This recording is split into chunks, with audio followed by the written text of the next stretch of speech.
stripes and bright stars through the perilous fight, o'er the ramparts we watched were so gallantly streamed. This is an NBC News special report. And good morning, everybody from New York. I'm Savannah Guthrie alongside Hoda Kotb and Craig Melvin, and this is a solemn morning. Remembrance ceremonies are getting underway at this hour, marking 17 years since the 9/11 attacks. A moment of silence is about to be held at the World Trade Center site that's in Lower Manhattan. That will happen at 8:46 in about 30 seconds, the moment the first plane struck the North Tower. Later this morning, President Trump will be heading to Shanksville, Pennsylvania for a remembrance ceremony there as well. There will also be a ceremony at the Pentagon, of course. The names of the victims will also be read this morning. Family members, officials come for this solemn event that happens at this moment every year since 9/11. Let's listen. And the home of the brave.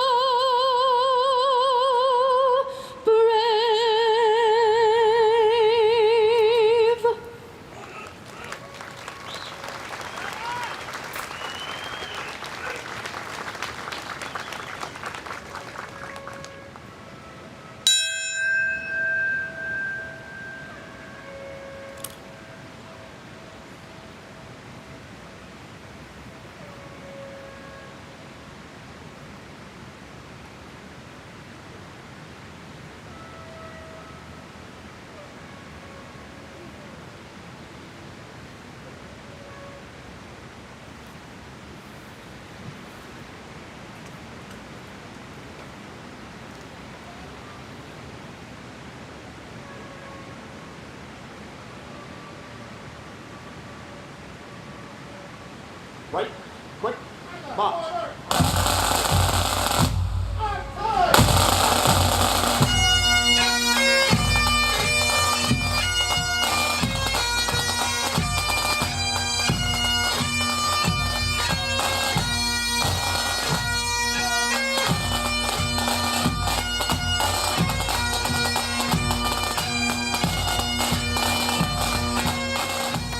And that's the scene at Ground Zero. 17 years ago today, everything changed, 9/11, and we gather every year to remember a moment of silence, the names of the victims read out loud, a ceremony that takes hours because, of course, so many lives were lost that day. NBC's Rahima Ellis is right there. Rahima, good morning.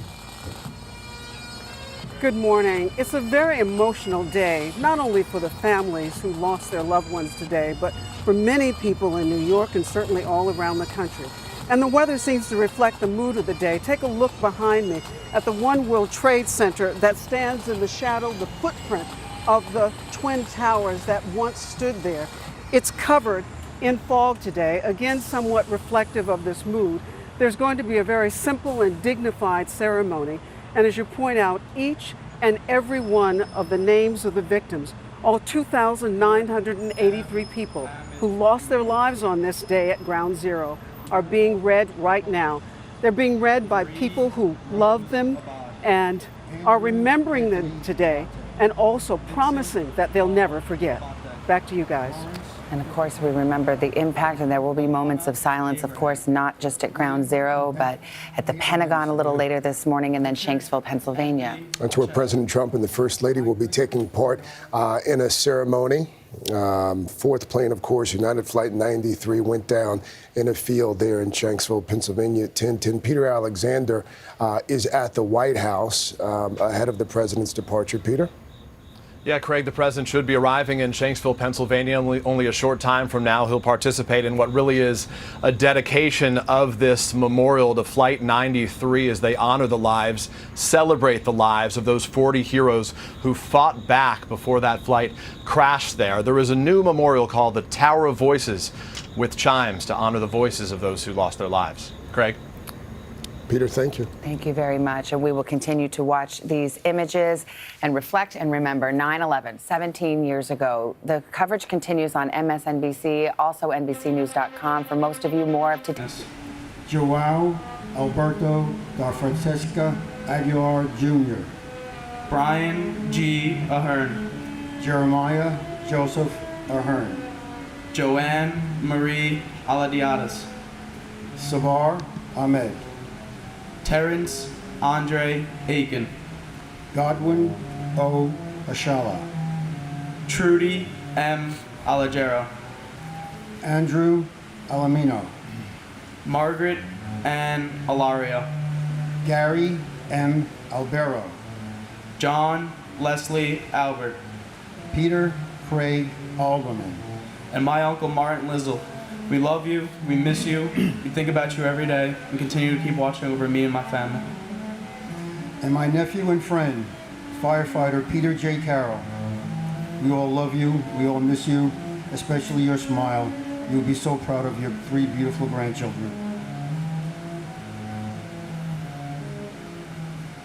Jacqueline Delane Aldridge Frederick, David D. Alger, Ernest Akios, Edward L. Allegretto, Eric Allen, Joseph Ryan Allen, Richard Dennis Allen, Richard L. Allen, Christopher E. Allingham, Anna S.W. Allison, Janet Marie Alonzo, Anthony Alvarado, Antonio Javier Alvarez, Victoria Alvarez Brito, Telmi E. Aver, Cesar Amaranto Alviar, Tariq Amanulaha, Angelo Amaranto, James M. Amato, Joseph Amatuccio, Paul W. Ambrose, Christopher Charles Amoroso, Craig Scott Anderson, Kazuhiro Anai, Calixto Anaya Jr., Joseph P. Enchundia, Kermit Charles Anderson, Yvette Constance Anderson, John Jack Andrea Keogh, Michael Rourke Andrews, Jean Ann Adbuki, Su Nia Ang, Joseph Angelina Sr., Joseph John Angelini Jr.,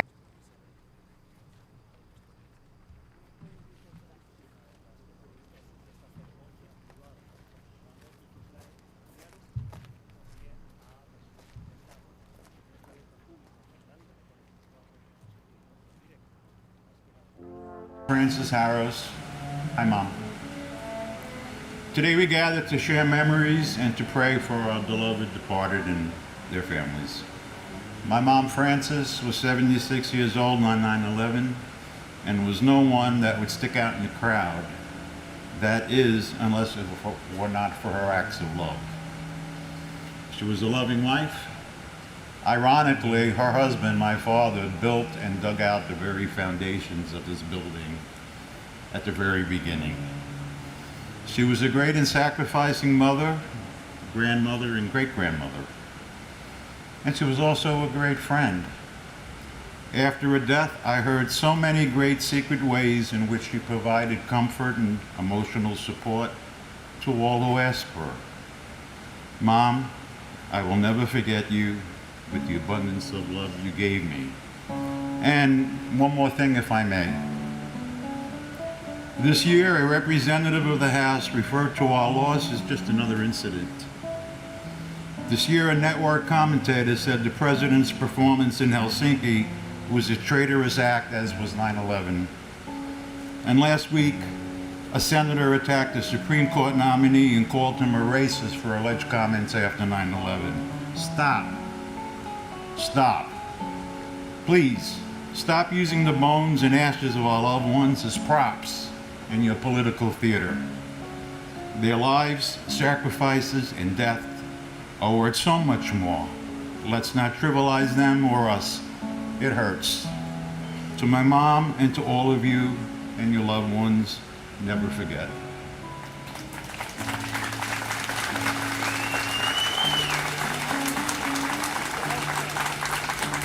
and my grandfather, Michael St. Philip, whom I'm named after. We love and miss you every day, Papa Mikey. Peter Paul Apollo, Faustino Apostle Jr., Frank Thomas Aquilino, Patrick Michael Araños, David Gregory Arche, Michael George Archinsky, Louis Arena, Barbara Jean Arastegui, Adam P. Arias, Michael J. Armstrong, Jack Charles Aaron, Joshua Todd Aaron, Richard Avery Arono, Myra Joy Aronson, Japhet Jesse Arier, Carl Francis Asaro, Michael A. Asiak, Michael Edward Asher, Janice Marie Ashley, Thomas J. Ashton, Manuel O. Asidembe, Greg A. Atlas, Gerald Thomas Atwood, James Autofred,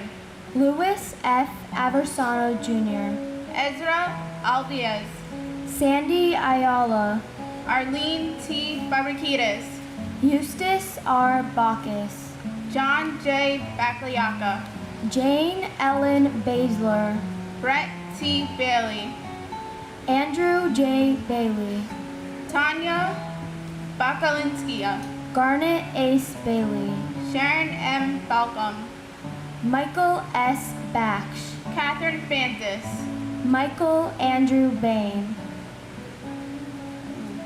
and my uncle Łukasz Tomasz Milewski, 21 years old. I'm so sad I never got to meet you, but from what my mom told me, you were an amazing person. There's not one day that I do not think about you. You are not forgotten. and my father, Carl Francis Asaro. Gerard Baptiste. Walter Baron. Gerard A. Barbara. Paul Vincent Barbaro. James William Barbella. Victor Daniel Barbosa. Christine Jana Barbuto. Colleen Ann Barco. David Michael Barkway. Matthew Barnes. Melissa Rose Barnes. Evan J. Barron. Sheila Patricia Barnes. Renee Barrett Arjun. Arthur Thaddeus Barry. Diane G. Barry. Maurice Vincent Barry. Scott D. Bart. Carlton W. Bartles. Guy Barsby. Ina B. Bassina.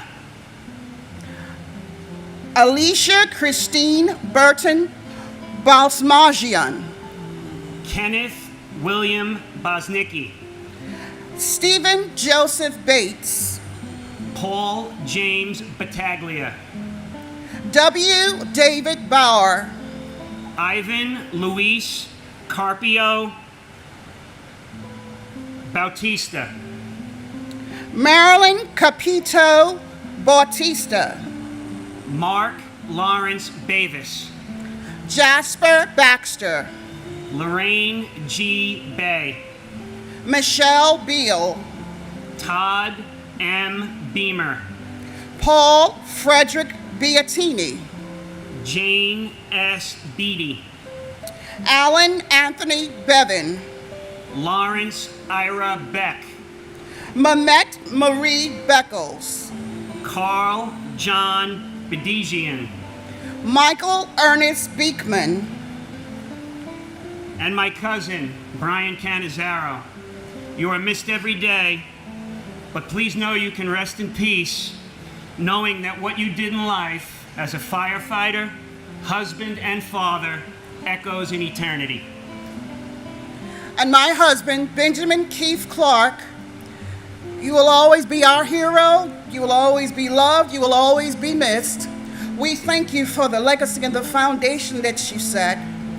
My husband was a chef, and he went back into the building after getting hundreds out and tried to carry a woman out that was a quadriplegic from the 88th floor. He and 3 maintenance workers, they never made it out, but he'll always be our hero.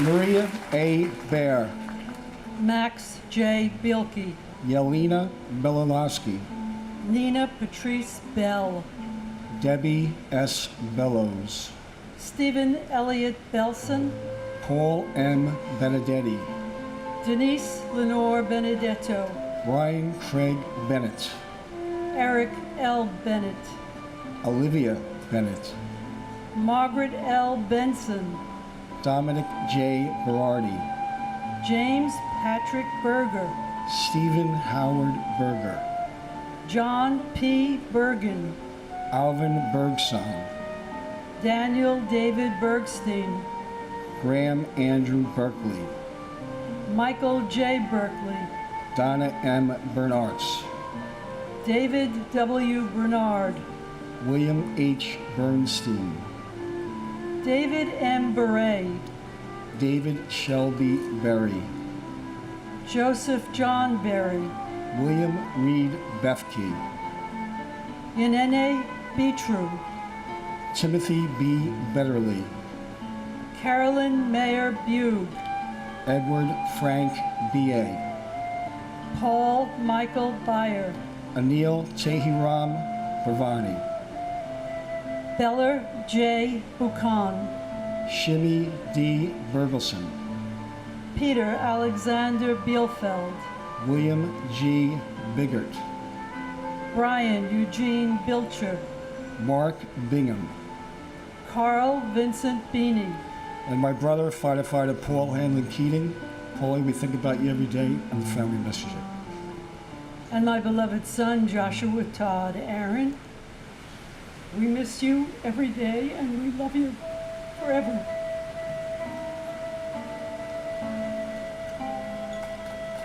Gary Eugene Bird, Joshua David Birnbaum, George John Bishop, Chris Romeo Bushendat, Jeffrey Donald Bittner, Albert Baliwa Blackman Jr., Christopher Joseph Blackwell, Carrie Rosetta Blackburn, Susan Leigh Blair, Harry Blanding Jr., Janice Lee Blaney, Craig Michael Blass, Rita Blau, Richard Middleton Blood Jr., Michael Andrew Bacardi, John Paul Bacci, Michael L. Bocchino, Susan L. Bocchino, Dira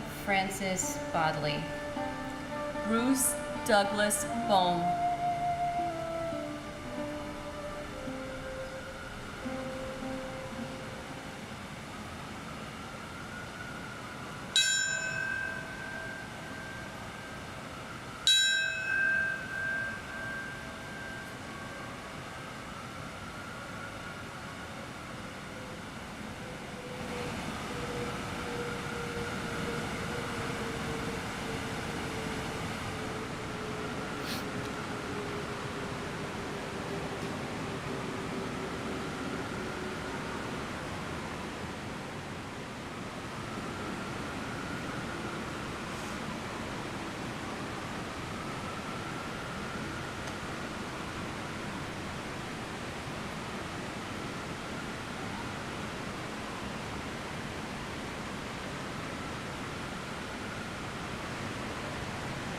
Mary Catherine Murphy Bofa, Nicholas Andrew Bogdan, Darren Christopher Bohan, Lawrence Francis Oiseau, Vincent M. Boland Jr., Tori Hamzavi Lorshi, Alan Bonadurenko, Andre Bonhor Jr., Colin Arthur Bonnet, Frank J. Bonamo, Yvonne Lucia Bonomo, Sean Booker Sr., Kelly Ann Booms, Canfield D. Boone, Mary Jane Booth, Sherry Ann Bordeaux, Christine Bordenave, Jerry J. Borg, Martin Michael Borashevsky, Richard Edward Bosco, and my mother, Susan Klein. We love and miss you very much. Rest in peace. And my sister-in-law, Ann Marchese. We think of you every day. We love you very much. You're never far from our hearts and always in our thoughts and prayers. And we know we'll see you again in heaven one day. God bless you.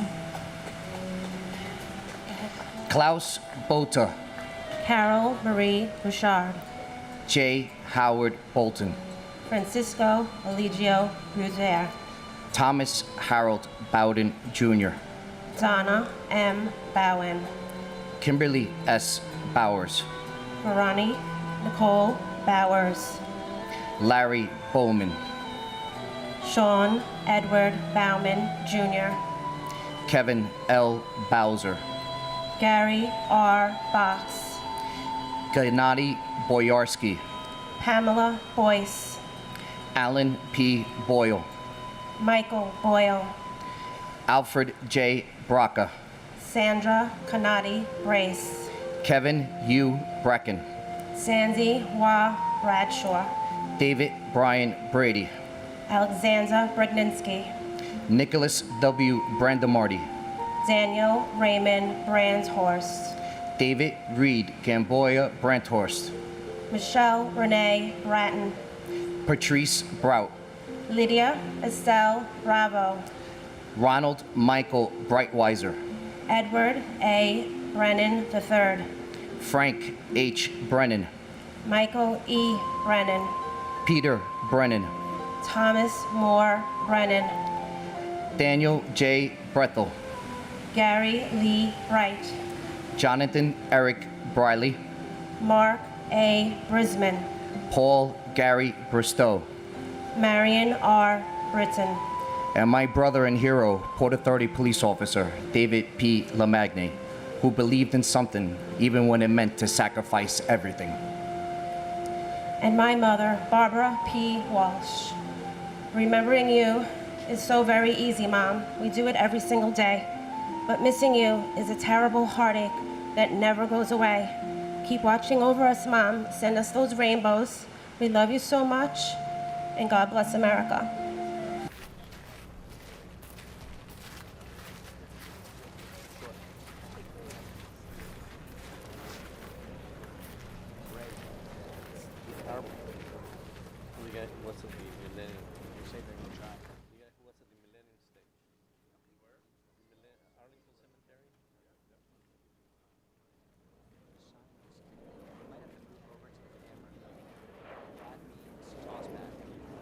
By the way, if they start reading the names, I'm just going to toss back right away to you guys and say the victims' families are standing behind me. Does that work? You okay with that?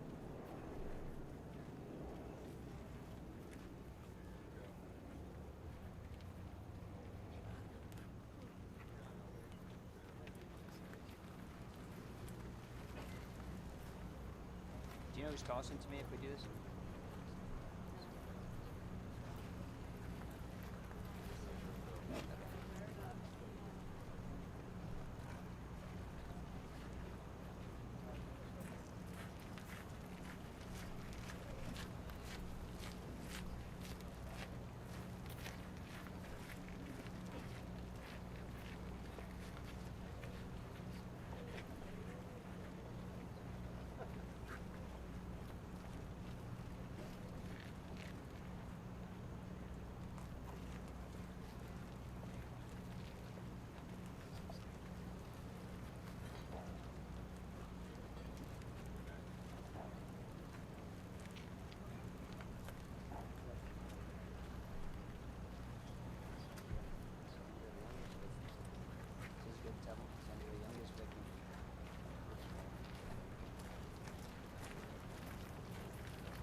Ladies and gentlemen, on behalf of the United States Department of Defense, we welcome you to the annual September 11th observance to honor and remember the 184 lives lost on American Airlines Flight 77 and at the Pentagon at 9:37 a.m. on September 11th, 2001.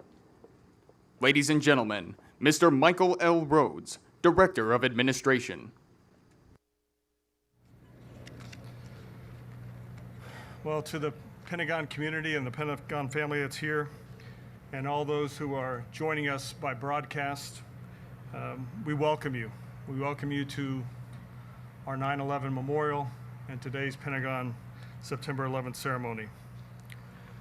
We're here together, families and friends of those we so tragically lost here 17 years ago, building survivors, the first responders who raced to danger to help, those from here at the Pentagon, those in our local partners, our state partners, and other federal agencies, all the first responders who came to the call, and all our other Pentagon personnel and federal family.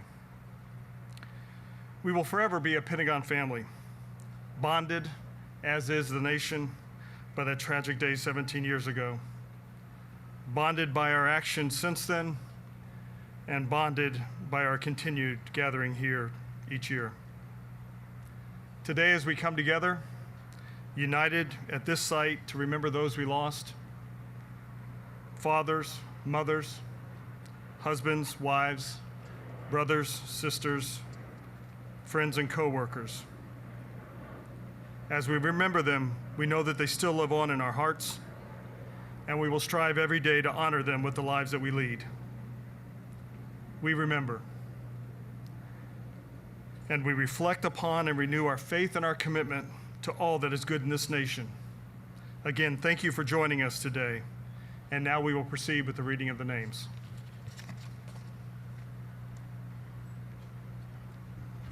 Please remain silent and silence all mobile devices as the names of those who were killed 17 years ago are remembered.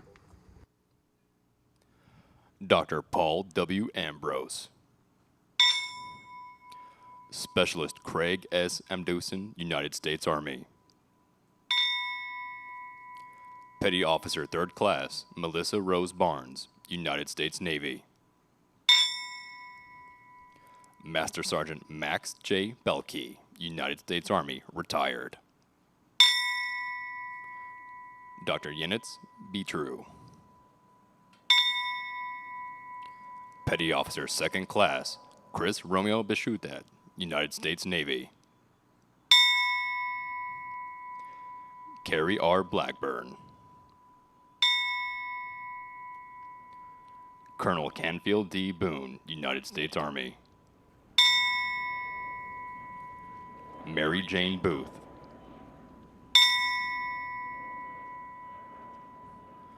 Donna M. Bowman.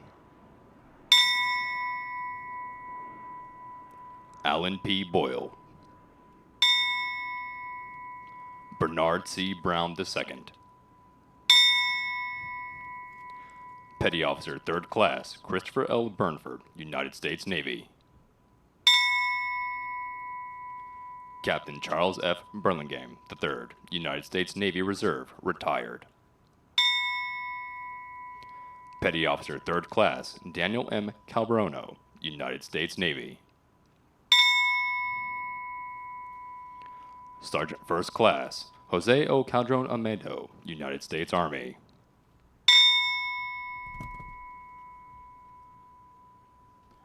Suzanne M. Calley. Angeline C. Carter. Sharon A. Carver. William E. Caswell. Sergeant 1st Class John C. Chetta, United States Army, retired. Rosa Maria Chapa. David M. Charleboy. Sarah M. Clark. Julian T. Cooper. Asia S. Cottom. Lieutenant Commander Eric A. Cranford, United States Navy. Ada M. Davis. James D. Debonair. Captain Gerald F. DeCanto, United States Navy. Rodney Dickens. Lieutenant Colonel Jerry D. Dickerson, United States Army. Eddie A. Dillard. Petty Officer First Class Johnny Doctor Jr., United States Navy.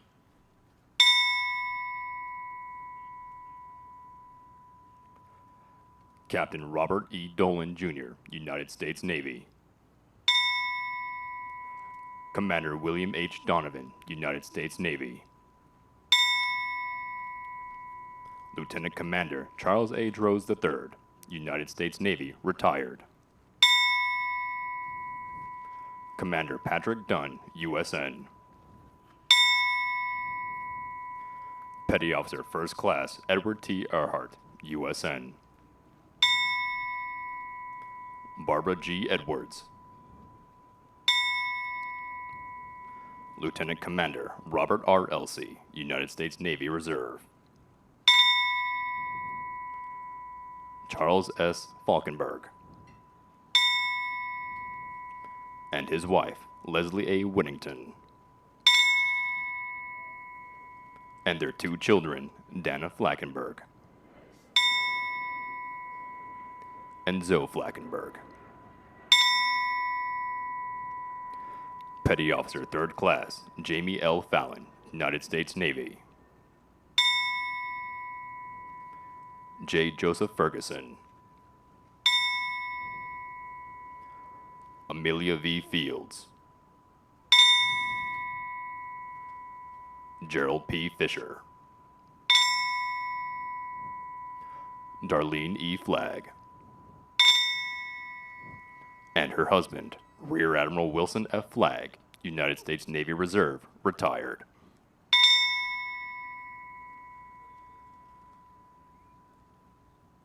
Petty Officer Second Class Matthew M. Flacco, United States Navy.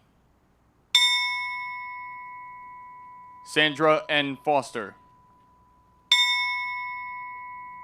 First Lieutenant Richard P. Gabriel, United States Marine Corps, retired. Captain Lawrence D. Getzfred, USN. Cortez Gee. Brenda C. Gibson. Colonel Ronald F. Golinsky, United States Army, retired. Ian J. Gray. Diane Hale McKenzie. Stanley R. Hall. Carolyn B. Hammond. Michelle M. Heidenberger. Sheila M.S. Hine. Petty Officer First Class Ronald J. Hemingway, United States Navy. Major Wallace Cole Hogan, Jr., United States Army. Staff Sergeant Jimmy I. Holly, United States Army, retired.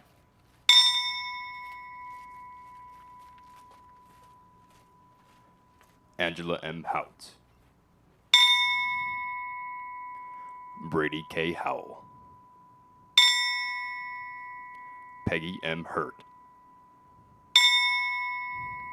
Lieutenant Colonel Stephen N. Highland, Jr., United States Army. Lieutenant Colonel Robert J. Heimel, United States Air Force, retired. Sergeant Major Lacey B. Ivory, United States Army. Brian C. Jack. Stephen D. Jacoby. Lieutenant Colonel Dennis M. Johnson, United States Army. Judith L. Jones. Ann C. Judge. Brenda Kegler. Chandler R. Kelly. Yvonne E. Kennedy. Norma Cruz Kahn. Karen Ann Kincaid. Lieutenant Michael S. Lemon, United States Navy. David W. Lechek.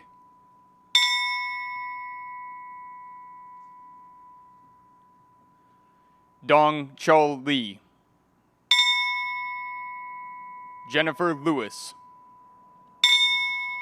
And her husband, Kenneth E. Lewis. Samantha L. Lightborn Allen. Major Stephen V. Long, United States Army. James T. Lynch, Jr. Terrence M. Lynch. Petty Officer Second Class, Nehaman Lyons IV, United States Navy. Shelley A. Marshall.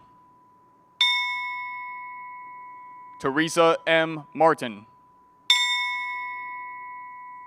Ada L. Mason Acker. Lieutenant Colonel Dean E. Matson, United States Army. Lieutenant General Timothy J. Maud, United States Army. Robert J. Maxwell. Renee A. May.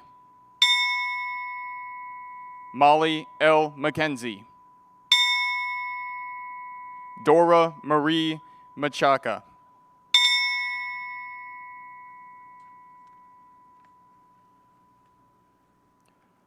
Patricia E. McKinley. Major Ronald D. Milam, United States Army. Gerald P. Morin, Jr. Odessa V. Morris. Petty Officer First Class Brian A. Moss, United States Navy. Teddington H. Moy. Lieutenant Commander Patrick J. Murphy, United States Navy Reserve. Christopher C. Newton. Can Win. Petty Officer Second Class Michael A. Noath, United States Navy. Barbara K. Olson. Ruben S. Arendo. Diane B. Pedro. Lieutenant Jonas M. Panic, United States Navy Reserve. Major Clifford L. Patterson, Jr., United States Army. Robert Pettinger. Robert R. Ploger III. And his wife, Zandra F. Ploger.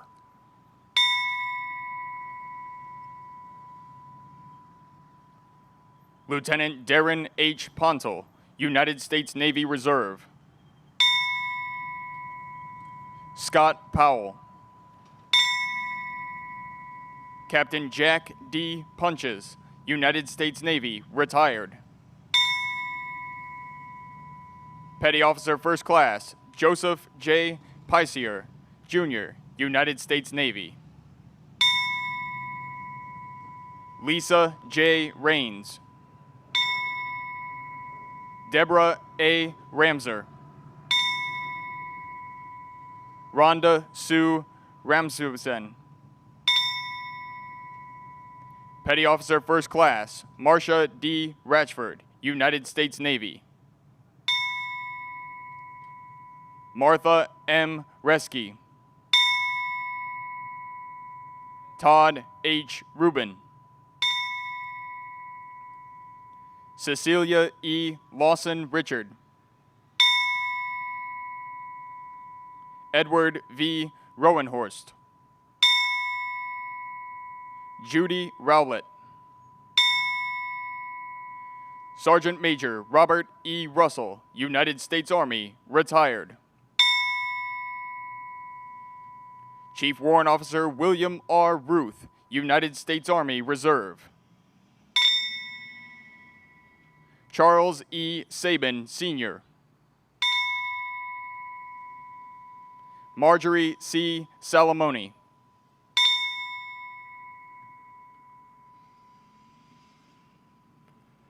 John P. Sammartino.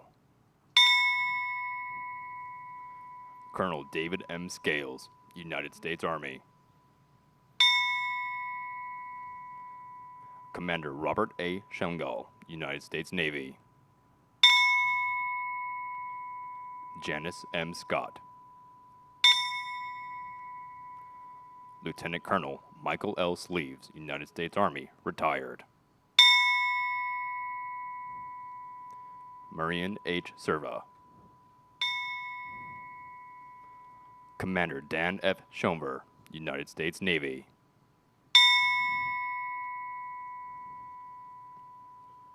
Anita M. Sherman.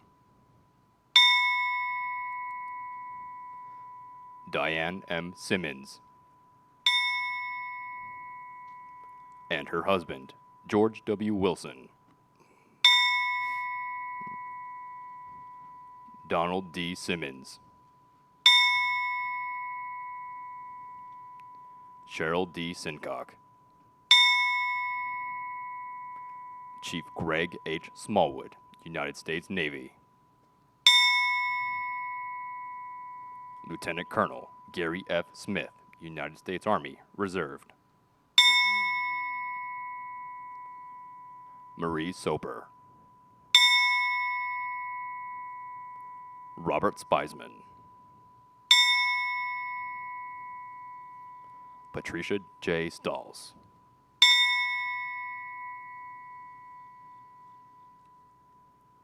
Edna L. Stevens.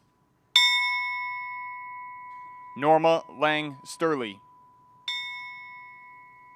Sergeant Major Larry L. Strickland, United States Army. Hilda E. Taylor. Lieutenant Colonel Kip P. Taylor, United States Army. Leonard E. Taylor. Sandra C. Taylor. Sandra D. Teague. Lieutenant Carl W. Teepee, United States Army, retired. Sergeant Tamara C. Thurman, United States Army. Lieutenant Commander Otis V. Tolbert, United States Navy. Staff Sergeant Willie Q. Troy, United States Army, retired.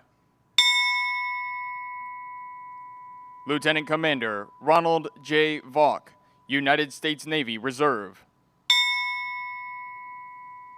Lieutenant Colonel Karen J. Wagner, United States Army. Meta L. Fuller. Specialist Chin Soon Pak Wells, United States Army. Staff Sergeant Madeline A. White, United States Army. Sandra L. White.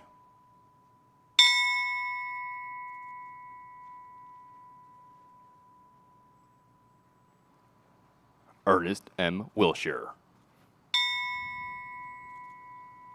Lieutenant Commander David L. Williams, United States Navy. Major Dwayne Williams, United States Army.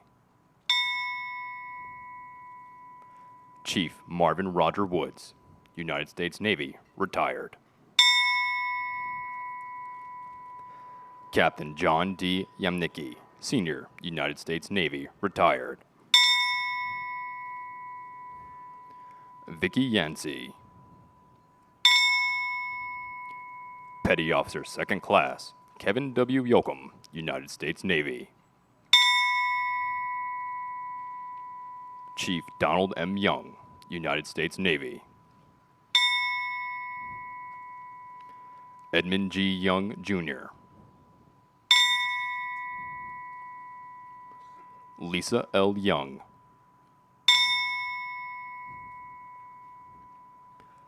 Shuan Young. And her husband, Yu Gang Jun.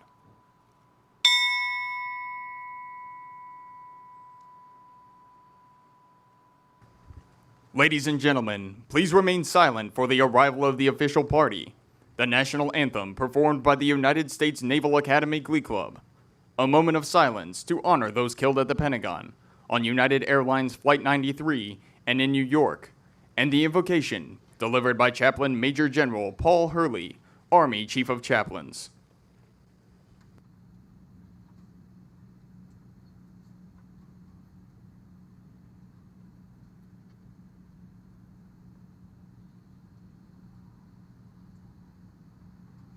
Ladies and gentlemen, the Vice Chairman of the Joint Chiefs of Staff, General Paul Silva.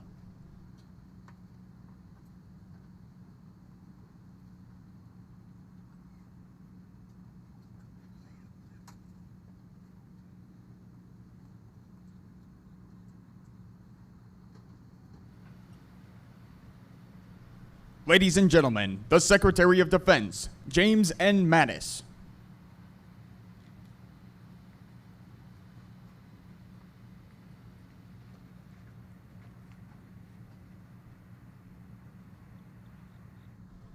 Ladies and gentlemen, the Vice President of the United States, Michael R. Pence, and the Second Lady of the United States, Mrs. Karen Pence.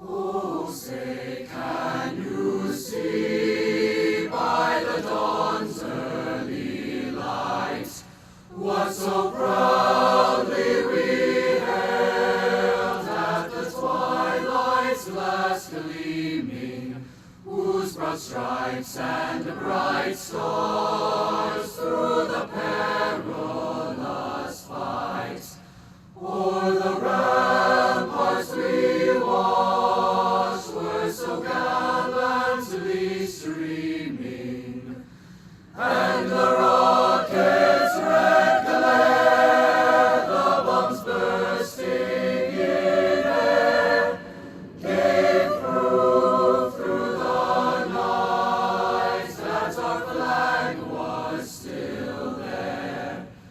Oh, say does that star-spangled banner yet wave o'er the land of the free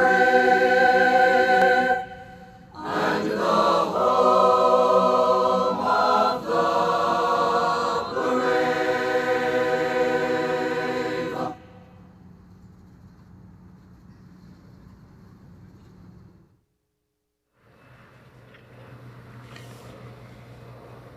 Please join me in respect for our fallen brothers and sisters in a moment of silence.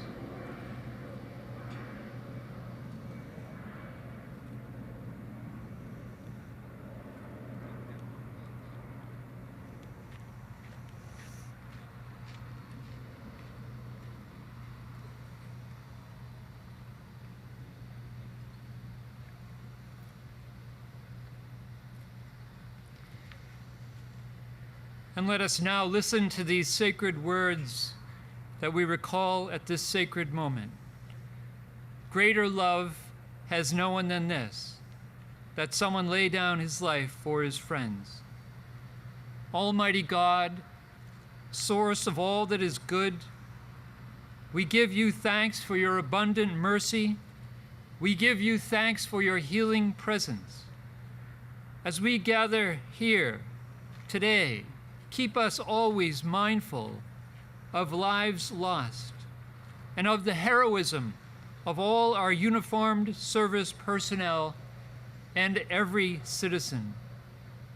I ask that you strengthen our resolve to reflect more fully on these great, heroic examples of selfless service in our lives today. Bless this observance, and may we always remember that sacrifice in the cause of freedom is never in vain. It conquers all. It tramples every evil force.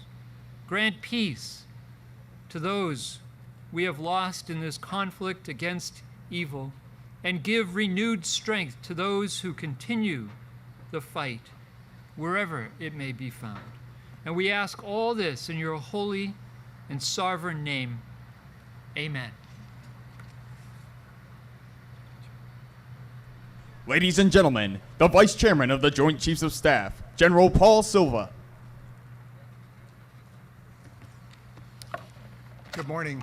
Please let me begin by offering a heartfelt welcome to the families and friends of those who lost their lives in this place on that day. Mr. Vice President, Your Royal Highness, Mr. Secretary, distinguished guests, and most of all, friends and family of survivors of the fallen, good morning.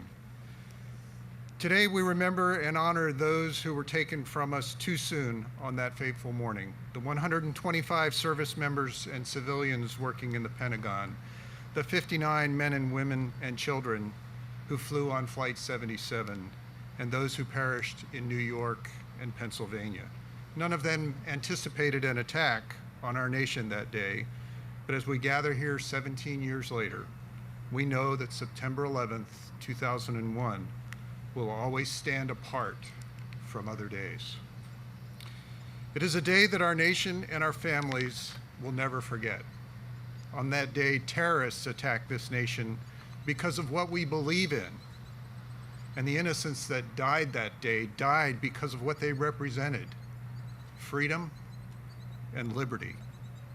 These ceremonies today across our country inspire us to reflect not only on the nation's strength and resolve after those brutal attacks, but also on the strength and resilience of individual people who continue to carry on, even to thrive in spite of the pain of losing a loved one.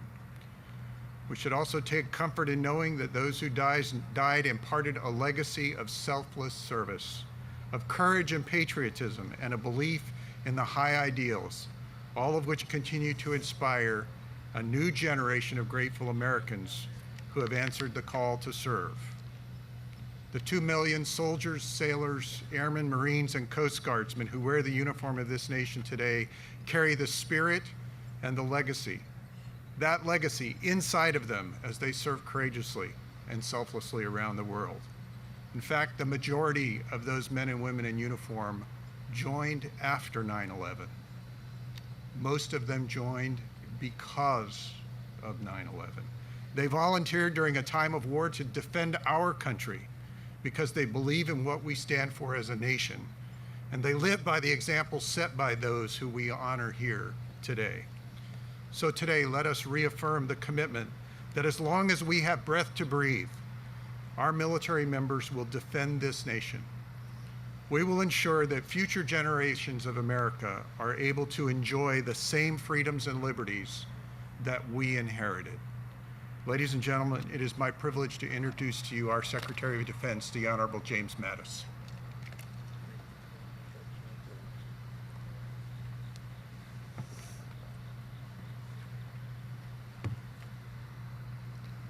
Well, thank you, General Silva, Mr. Vice President, Mrs. Pence, Your Royal Highness, Cabinet officials. Welcome to all of you here on this sacred ground. And to our first responders who join us here today, thank you. To our most honored guests, the families of those we lost 17 Septembers ago, let me say to you that here in the shadow of our rebuilt Pentagon, we are all part of your larger family. We stand with you every day in honored tribute of the fallen of your loved ones. In that spirit, this morning we commit ourselves to remembering and honoring the lives that might have been. We keep faith with the innocent who perished. We take solace in their deaths were not in vain, for in their passing they empowered us forever with our enduring sense of purpose. And we remember that hatred, disguised in false religious garb to murder innocents, will not prevail. Though evil visited us on a cloudless Tuesday morning, courage and strength answered amid the fire and smoke in New York City, over a Pennsylvania meadow, and in this very building, as innocent people from 91 countries were murdered on our soil, many of those countries represented by the foreign dignitaries who join us here today. We remember the bravery and sacrifice of those who fell here in America and then on far-flung battlefields.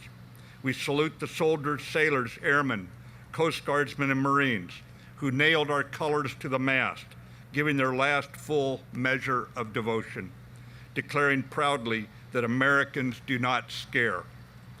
And we followed to the end of the earth those who sought to break our spirit. Together with the families of the fallen, we remember all that is good, all that is true, and all that is beautiful about those we have lost. And if we remember them, if we honor them by living as they would have us live, if we in the Department of Defense do our best every day to protect America's promise to the world, then we keep our promise to them and to ourselves and to future generations. Ladies and gentlemen, it is my great privilege to introduce the Vice President of the United States, Vice President Pence.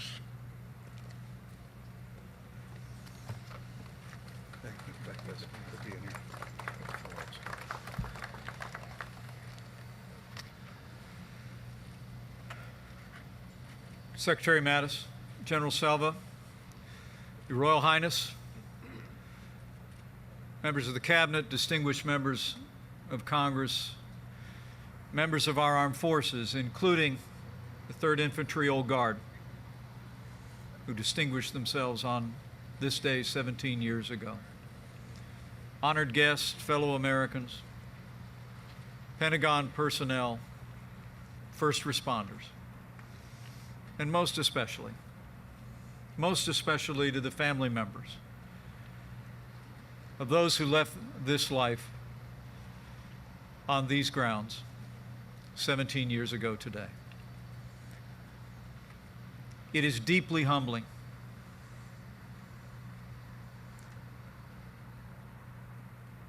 for Karen and me to join you here at this National 9/11 Pentagon Memorial for the 2018 observance, fulfilling a promise engraved on the gateway of this hallowed ground that we will never forget what took place in this place on that fateful morning. President Trump asked me to join you for this ceremony, to pay a debt of honor and remembrance to all who fell here at the Pentagon on September 11, 2001, and to express the gratitude of the American people for all who have labored every day between then and now to rebuild, to re-strengthen, and to protect this nation. The Bible tells us that we're to mourn with those who mourn and grieve with those who grieve. And today, as a nation, we pause to do just that. The President and the First Lady are gathered at this hour by a quiet field in Pennsylvania. In New York City, thousands gathered at Ground Zero to ring the bell and recite the names. And here, on the banks of the Potomac, we meet again. In this place, where the names of our beloved fallen are recited, where they're carved into steel and granite benches across these hallowed grounds, and will be remembered forever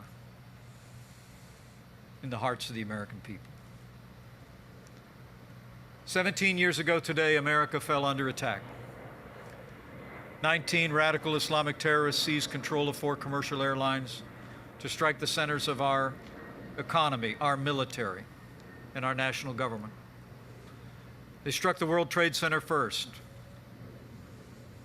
At 8:46 in the morning, the hijackers hit the North Tower. Then, 17 minutes later, as the world watched, the aircraft struck the South Tower. At 9:28, a third group of terrorists hijacked Flight 93 in the skies above Pennsylvania and redirected the aircraft toward Washington, only to be stopped by the extraordinary heroism of the Americans on that aircraft. Here at the Pentagon at 9:37, terrorists struck this great citadel of American strength. The attacks on September 11th shattered the peace of that quiet September morning and claimed the lives of 2,977 men, women, and children. 184 of them fell here. 59 aboard Flight 77 and 125 dedicated Americans serving in the hallways of the Pentagon and our Department of Defense. As the families here know, they were mothers and fathers to be, husbands and wives, brothers and sisters, sons and daughters. They were family. They were senior citizens and first-generation citizens, doctors and engineers, a Sunday school teacher, and a Little League coach. They were young professionals with new careers, and they were little children, just finding their way in the world. They were recent recruits and decorated veterans, patriots all. Among them were a mom and dad and their 2 daughters, the Falkenbergs, who had just celebrated the 3rd birthday of their youngest, Dana, earlier that summer. A 6th grade teacher, Sarah Clark, chaperoning 3 students on a school trip from California. Her fiance will never forget those last 3 words he heard. I love you. There was a budget analyst for the Army, Odessa Morris, who volunteered her time and skill to serve her community as a financial counselor and a treasurer at her church. And an Air Force veteran, Jim Lynch, who was known by his neighbors for the American flag, always flying atop that 15-foot flagpole that stood in his front yard. To the families of the fallen, gathered here and all those looking on, the cherished final moments you shared with your loved ones no doubt seem like just yesterday. A goodbye kiss, a tender embrace, or one last wave. Just know that your nation understands that while we all suffered loss that day, we know you bear a special burden. But we gather here in the shadow of the building where your loved ones departed this life, to say that you do not bear that burden alone. The American people stand with you, and we always will. We stand with you today here and in memorial services in cities and towns all across America. We stand with you in quiet moments of reflection at bedsides and around kitchen tables, and in humble rituals of recollection and honor that will take place across the nation today. We all remember where we were on this day 17 years ago. Many Americans were busy getting ready for the day ahead. Some were already at work, and some were coming home after finishing a third shift. Others were in the car on a morning commute. My wife drove our 3 children to elementary school on the highway right nearby these grounds, just a little more than an hour before the attack. As a new member of Congress, I was going about my normal workday routine just across the river on Capitol Hill when I learned of the attacks in New York City. But I'll never forget the moment standing in my office when I heard a staffer shout, "The Pentagon's been hit."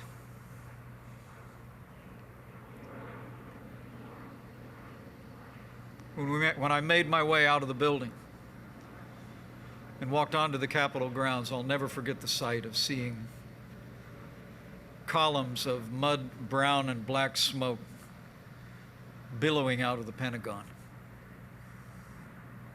literally darkening half of that crystal clear blue sky. Now, while many of us remember that day like it was yesterday, a growing number of Americans have no living memory of what happened here. Roughly 1/4 of our people were born after September the 11th, 2001. So we gather here today to reflect on what we remember, to remember the fallen, their families, and the heroes that day. But be assured, we also gather here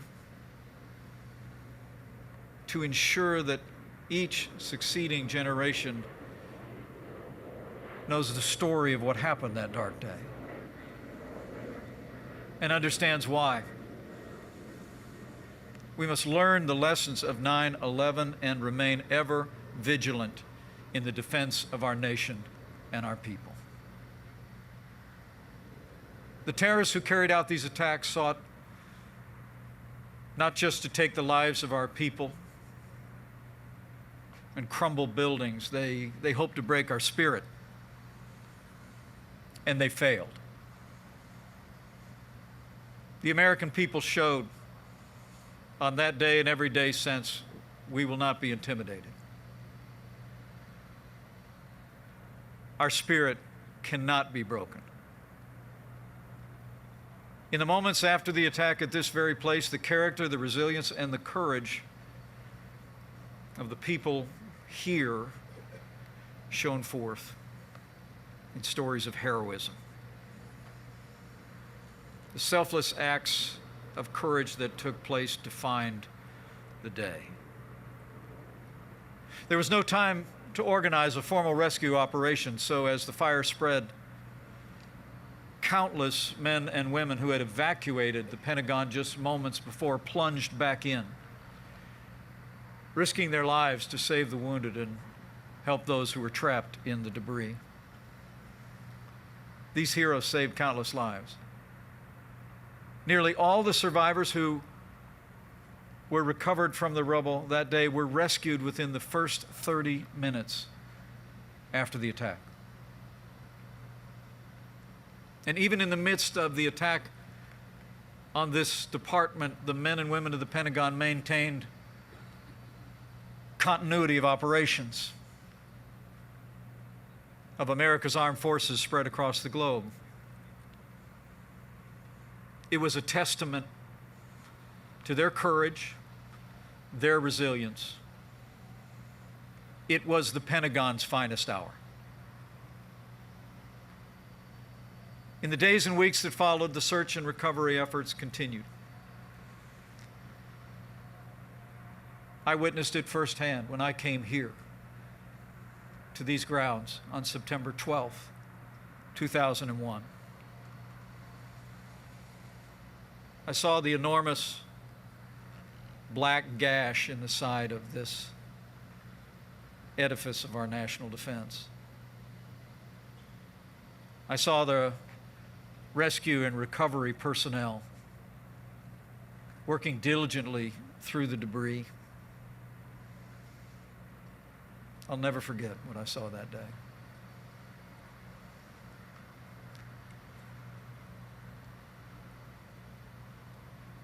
I saw heroism. I saw strength. There were firefighters, nurses, members of our armed forces, law enforcement. There were volunteers and Pentagon personnel, all working together in the hopes that there might be more to rescue in the work to recover and to begin to rebuild, not just this building, but to rebuild and re-strengthen our nation. And as they worked, just as it does today, our flag was still there.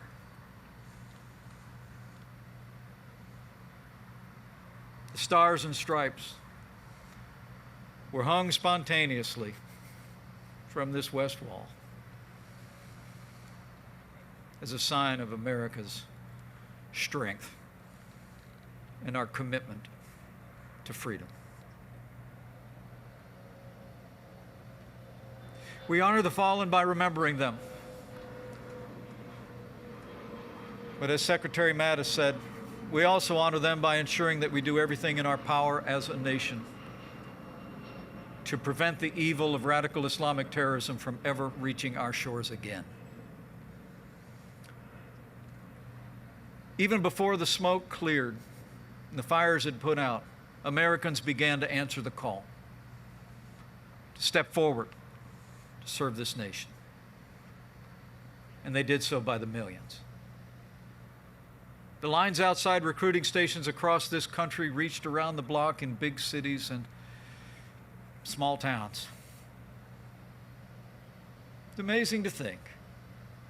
In the 17 years since that day, nearly 5.5 million Americans volunteered to serve in the armed forces of the United States. Those courageous men and women turned a day of tragedy into a triumph of freedom. As a nation, by their courage, we rallied together to meet the enemy on our terms, on their soil. Because of these heroes, for 17 years, because of the extraordinary work of law enforcement all across this country, there's not been another major terrorist attack on American soil. Today we remember the service and we remember the sacrifice of those who answered the call.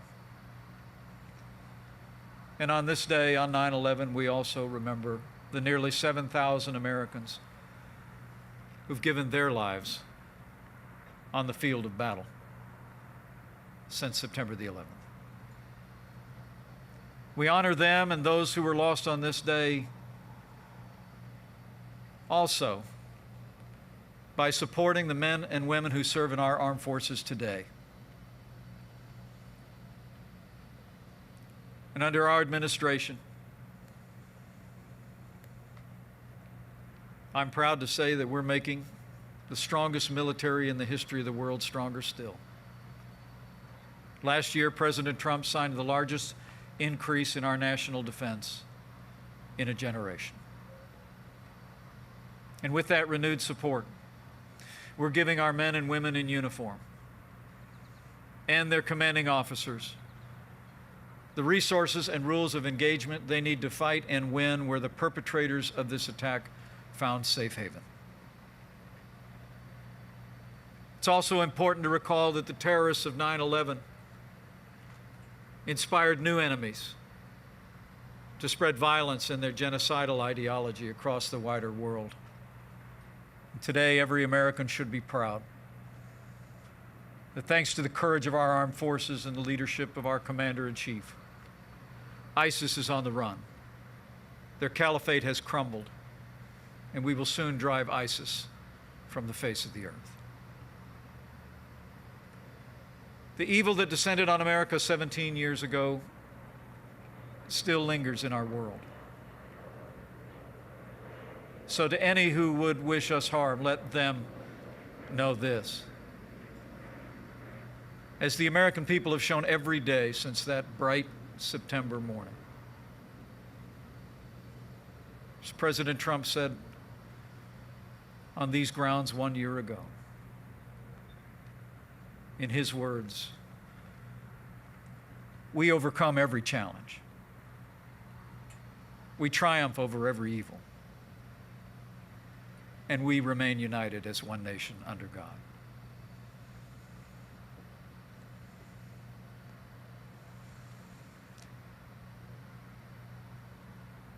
Max Belkey grew up in a big family on a small farm in Minnesota. He was drafted out of high school into the United States Army and served for 2 years on the Korean Peninsula. Like so many veterans of the Korean War, he re-enlisted after the conflict ended. And more than 15 years later, he took up the cause of liberty fighting in the jungles of Vietnam. On March 29, 1973, Master Sergeant Max Belkey became the last American combat soldier to leave Saigon.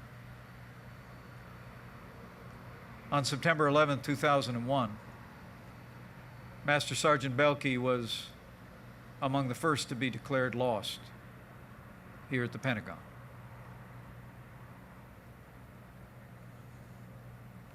Today, on this September 11th, we mourn with those who mourn and grieve with those who grieve. But we do not grieve like those who have no hope, because heroes give us hope. Today we remember our beloved fallen, whose names are enshrined at this memorial and will forever be etched in the hearts of the American people for as long as this nation endures. Today we remember the families of those we lost, who endured this tragedy with strength and courage. And today we remember the brave men and women who responded here and in New York City and in the air over Pennsylvania and on fields of battle in the 17 years since, who considered our lives more important than their own. And today, we breathe a prayer for all of them and all of you. A prayer that I'm told that Master Sergeant Belkey recited every time he spoke to veterans in gatherings large and small across this country. He would always end with the same words. And so I end.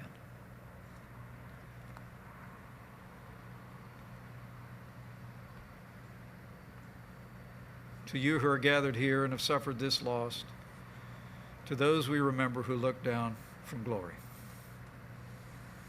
and to those who fight and stand for our freedom this very hour. May the road rise to meet you. May the wind be always at your back. May the sun shine warm upon your face, the rain fall soft upon your fields, and until we meet again, may God hold you in the palm of his hand. Thank you for the opportunity to address you today. We claim this ground in remembrance of September 11th, 2001. We honor the 184 people whose lives were lost, their families, and all who sacrificed, that we may live in freedom. May God bless them. May God bless you. And may God bless the United States of America.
God bless America, land that I love. Stand beside her and guide her through the night with the light from above.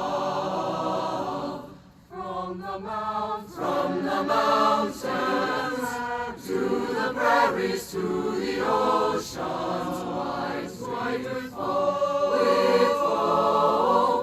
God bless America, my home sweet home. We pray, Almighty God, bless America, my home sweet home.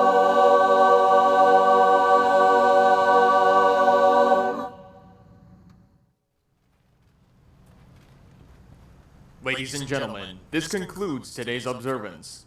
Thank you for joining us this morning. Please remain in place.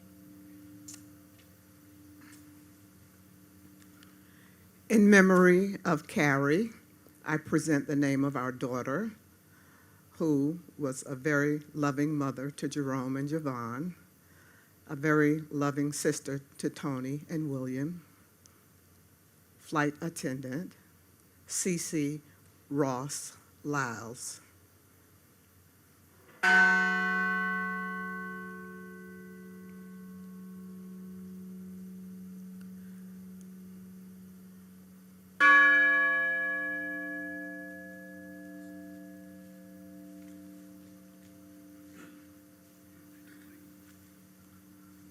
Hilda Marson.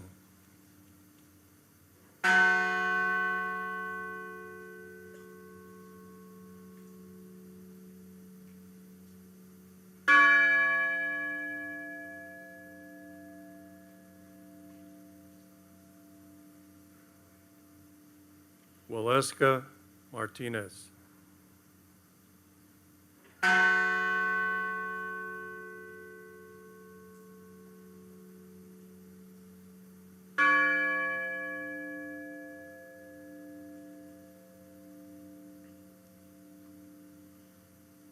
Nicole Carol Miller.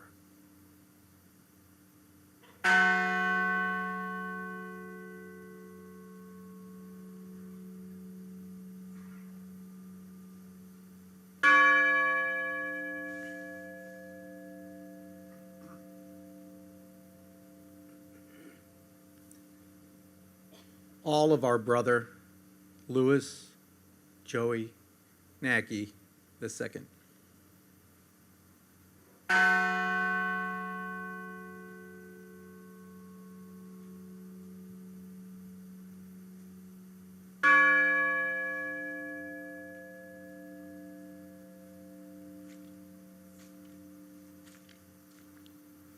Donald Arthur Peterson.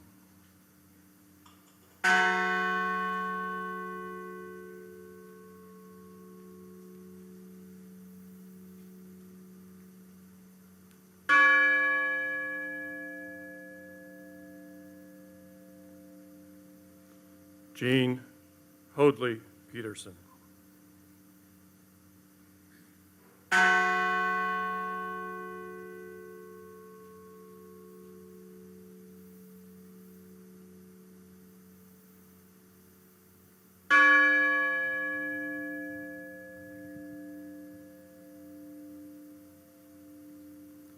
Mark David Rothenberg.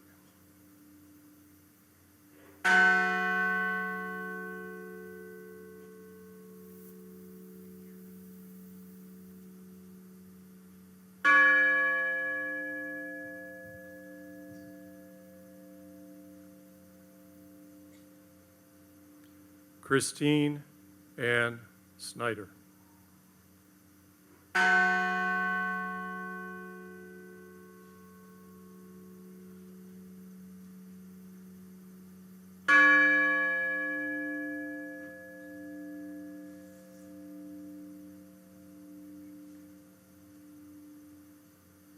John Talagnani.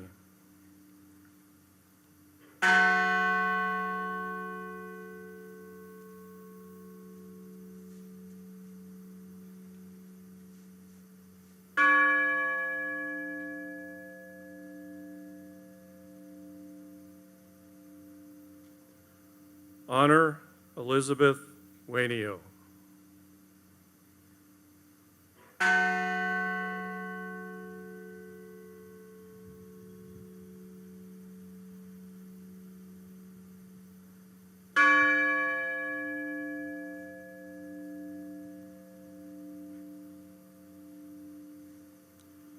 Deborah Jacobs Welsh.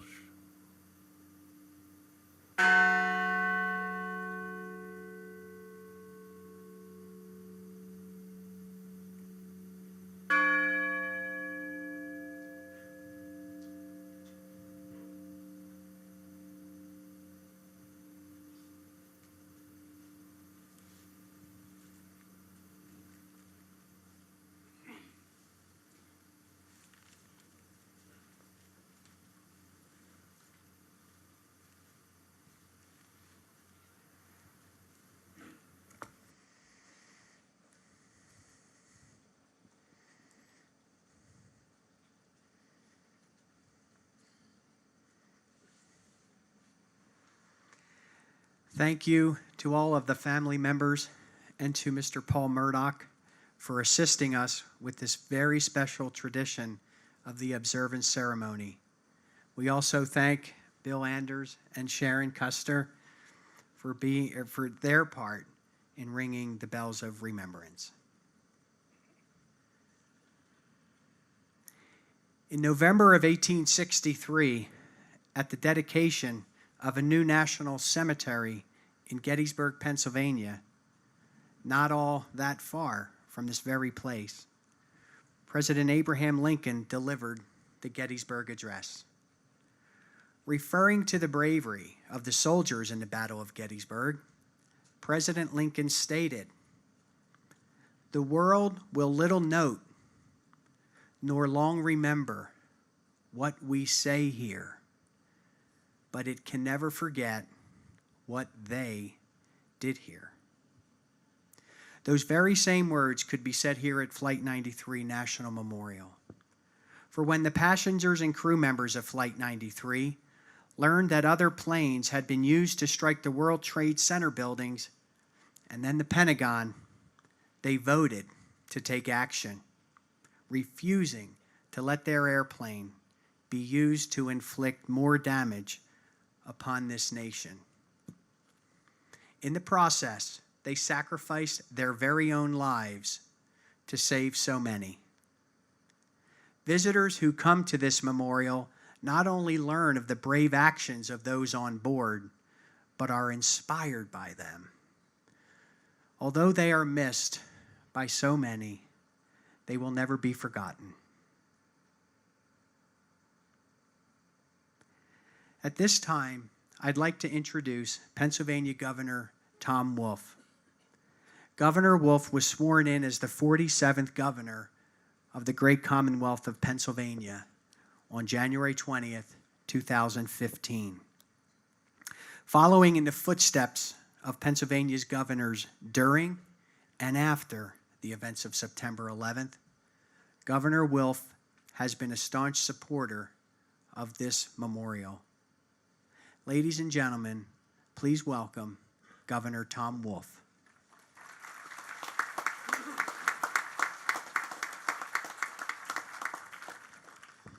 Thank you very much.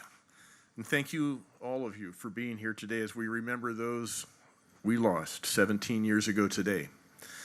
I want to thank Governor Schweiker, who I have the honor to introduce today and who provided much needed leadership after Governor Ridge went to Washington to help the country respond to the horrifying events of that day. And I want to thank President Trump for joining us in Pennsylvania for this solemn remembrance. And I want to thank you, the families, friends, loved ones who 17 years ago found their lives changed forever. We all owe a debt of gratitude to the family members who learned of the attacks happening in New York, Washington, and took decisive action. Since I became governor, I have been honored to speak before you and offer what little thanks I can on behalf of myself and the Commonwealth for the great sacrifice you all made. This year, with the dedication of the Tower of Voices, there are new avenues of remembrance and new opportunities to reflect on the impossible sacrifices made in the skies above us. And where there has been unspeakable tragedy, the families whose loved ones were on that flight have built a place of aspiration, of hope, and honor, right here in Pennsylvania. And we thank you for that. Each year, all Pennsylvanians remember and honor your loved ones. We hail them as heroes, and we recall their actions and listen to their words. You know, hero is one of the most overused words in any language. We may bestow it, this title, too frequently. But the people who found themselves on Flight 93, the 40, in the skies above us, are in fact heroes. The first responders and everyday citizens that came to the crash site, they're heroes too. And they did these things in the most heroic fashion, the most laudable things imaginable. They did not know who they were saving. They did not know where the plane would lead or whose lives that plane might take. They only knew that their fellow Americans were at risk, and so they sacrificed everything for them. Their actions were heroic. Their sacrifice was patriotic. We all hope that faced with the same situation, we might make the same choices. But it's no guarantee because the people on that flight were truly special. They were truly heroes. So on behalf of all Pennsylvanians, I again give our deepest thanks and our most sincere gratitude. In the days following the attack, Pennsylvania was lucky to be led by individuals who rose to the challenge before them. They suddenly led a state that became a battlefield in a country beset by distress, in a world besieged with fear. But where there was uncertainty, they led with strength. Where there was division, they led with unity and common purpose. Where there was fear, they led with compassion. Where there was cravenness, they led with courage. And while they awoke with the same fear, the same worry for their families, their children, their wives and husbands that we all had in the days following the attack, they were stoic and they were strong. And they helped all of us rebuild our institutions along with our confidence. Governors Ridge and Schweiker and their colleagues nationally set a path toward recovery. And their dedication to this very site has given thousands of visitors a means to remember true heroism and real patriotism. And I thank both Governor Ridge and Governor Schweiker for their inspiration and for their service. And so it is with great honor that I introduce Pennsylvania's 44th governor, Governor Mark Schweiker.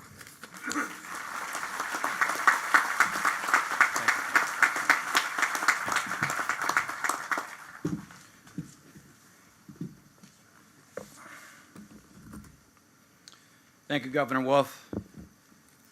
And thanks as well to the partnership and the families. Gordy, thank you so much for the privilege on such sacred ground to offer what I consider to be important reflections. Mr. President, for the heroes we honor today and every day, please know that I am still in awe of them, as expressed the last time I officially spoke here on the first anniversary. It was here that freedom took its first stand. Today, this morning, again, we gather to reflect on the sacrifice that we've never forgotten. It's hard to believe that it's been 6,205 days since they defeated terror in the skies above. But as we know, time has a tendency to stand still when loved ones are ripped from us, yet we continue to hold them so close to our heart. Back then, we made a pact that we would never forget, and we never have. I want you to know that at difficult times in my life, my thoughts go to them. Their sacrifice, their patriotism, their love for America was and remains so incredibly pure that it is difficult for many to grasp. Thomas Burnett Jr. told his wife, Dina, a group of us are getting ready to do something. I have to go. I love you. Goodbye. Gordon Felt's brother, Edward, called 911 to report the hijacking. In a moment of horror, he too was thinking of others. Deora Frances Bodley would be 38 years old today. That day, she was the youngest passenger on board. Deora's mom, Debbie, touchingly told a reporter in 2015, "It's important to me that the visitor sees what these 40 people took on to take a stand for freedom, to take the kind of stand that cost their lives. Maybe there will be some special thing they see about Deora that will inspire them." As they said to Debbie on Sunday at the dedication, we know how special your daughter is. We know how special they all are. And yes, they inspire us to this minute. That's why this moment together is so fitting and, if I may say, timely. As they did in the years leading up to 2001, our counterintelligence agencies are now watching attacks again in faraway places. The president's own director of national intelligence confirmed this just last week when he said, they are growing increasingly aggressive. As we saw in Indonesia only a few months ago, men, women, and children, entire family units, are committing vile acts of terrorism. The threats remain very real. So we must remain vigilant, and we must prepare a new generation of leadership. As I've had at times the university responsibility to relate the Flight 93 story to Homeland Security grad students, reality set in for me not too long ago. The fact is, friends, our college students aren't old enough to remember firsthand what happened here. So, as I marveled at the Tower of Voices on Sunday, I cannot help but think of the biblical and oral storytellers of centuries ago and their own motivation. They traveled and met with countless people to voice recollections and stories of history that remain critical to their past and their future. In colonial times, these stories were shared at the village tavern. Decades ago, these narratives were told on porch steps from Nebraska to Pennsylvania and beyond. Their job, often self-chosen, was to ensure people did not forget the events that shaped their lives and cultures. Might I suggest, then, that these chimes, Paul, on this sacred ground, help tell the story of 40 brave souls who came together by chance, sacrificed to provide protection, and in so doing, changed our world. It's as if these chimes musically ring in our ears with 3 striking notes. We must never forget what took place here. We must never forget the heroes who sacrificed here. And we must never forget and always strive to reach the purity of their remarkably noble sacrifice. So, my fellow Americans, can you hear the chorus? Do you hear the Patriots' call? Hopefully, you do. So when you return home to your daily lives, please share the story of the Flight 93 Patriots. Be their storyteller. And when you do, tell everyone, on September 11th, 2001, at 9:33 a.m., it was here that freedom took its dramatic stand. God bless us all in this important work, and thank you for having me, Gordon.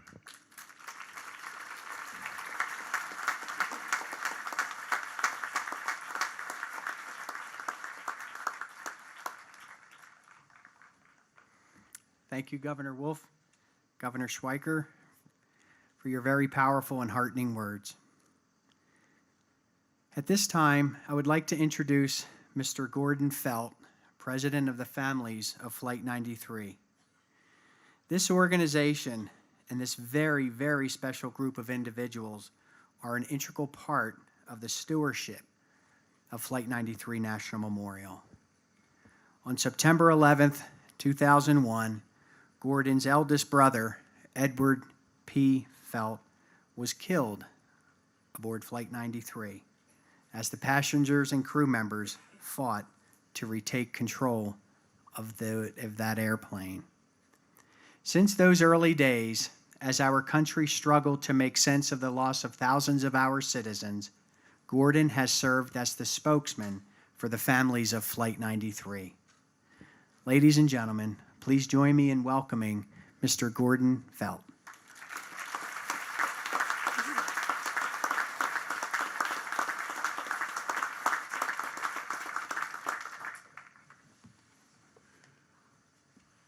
Mr. President, Mrs. Trump, Governor Wolf, Governor Schweiker, Secretary Zinke, Senator and Mrs. Casey, Congressman Schuster, Rothfuss, and Barletta, Captain and crew of the USS Somerset, distinguished guests, those that serve our nation through their work with the National Park Service, National Park Foundation, Flight 93 National Memorial Ambassadors, friends of Flight 93, visitors, and dearest to my heart, families, the families of Flight 93. I welcome you to our annual service to honor the 40 extraordinary heroes of United Flight 93. 17 years ago, I and scores of other family members that had experienced the tragic loss of a loved one on September 11th, 2001, were loaded onto buses and escorted along country roads lined with first responders saluting at attention, and families with children waving flags, hands over their hearts as a gesture of respect for those that we family members lost in what has been referred to as that first battle fought against this current brand of terrorism on American soil. Our destination was a site just behind us on the Western Overlook. At that moment when we first looked out over a field torn asunder, smelling of jet fuel, burned and gravely wounded, we and our country were grievously injured, hurting, angry, devastated, confused, and cast adrift into a world that offered only uncertainty, violence, and fear. Little did we know in that moment that the choices our loved ones made during the final 35 excruciatingly terrifying minutes of their lives, as well as the actions being taken on the ground in New York City and at the Pentagon, little did we know that they would serve to inspire a nation and reaffirm a standard of exceptionalism inherent in those that understand the unrelenting nature of freedom-loving peoples. This memorial is dedicated to preserving the stories of the 40 heroes of Flight 93 and their collective actions. Our newly dedicated Tower of Voices stands at the entrance of this great memorial, defiantly, reminding us of how 40 strangers came together, planned, prayed, voted, and chose to fight, foiling one prong of a terrorist attack against our country 5 years in the making. They were not passive. They did not sit back and let events unfold before them. They did not cower. Because of their actions, further loss of life was averted, and the preeminent symbol of our democracy was preserved. This Flight 93 National Memorial was designed to not only honor their memory and enshrine the history of September 11th, 2001 for future generations, but to also inspire those that take time to bear witness to their sacrifice. 35 minutes, a fraction of an hour, a lifetime to our loved ones. 35 minutes during which a choice was made, the course of history was changed, and a more devastating impact of the terrorist attack against our country was averted. I'm often asked what, if anything, can we learn from the events of September 11th? It's a complex question and one that could provoke hour upon hour of discussion, leading to many tangential responses. However, I firmly believe that the heroes of Flight 93 set a standard, reminding us what we instinctually know to be true, but all too often neglect to realize. The diverse individuals aboard Flight 93 the morning of September 11th, 2001, could easily have been any one of us. They ranged in age, from the unborn to those enjoying retirement, from varying backgrounds, professions, ethnicities, countries, and religions, whose diversity clearly added significant value to the choice that they made. When faced with a challenge that hopefully far exceeds anything that most of us will ever have to face, they were able to come together in mere minutes, not as 40 individuals, but rather as one unified force. They chose to stand together and fight as a single, united group. In their case, it was a hastily planned attack to retake control of a plane. On the ground in New York and at the Pentagon, it was a choice to run into buildings, or if already there, to assist others from fiery infernos on the verge of collapse. How do we honor these heroes? How do we help keep their memory alive so that they can continue to motivate us and impact the course of our history? The answer, as I've been trying to articulate for years, is by choosing to do so. We have to choose to actively remember.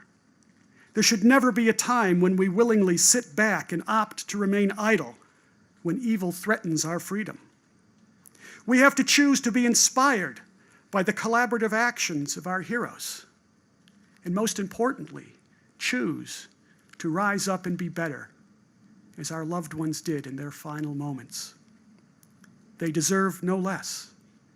And we, as freedom-loving people, can afford no less.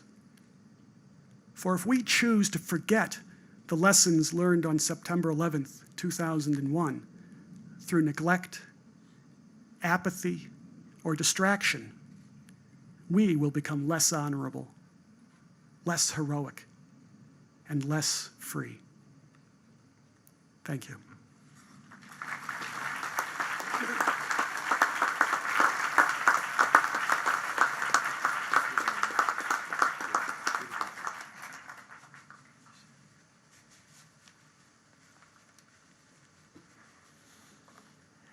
Thank you, Gordy. I'm truly honored to call you my friend. Now I would like to introduce the United States Secretary of the Interior, Ryan Zinke. Secretary Zinke was sworn in as the 52nd Secretary of Interior in March of 2017. He leads an agency with more than 70,000 employees who are stewards of many of our public lands, including wildlife refuges, national parks,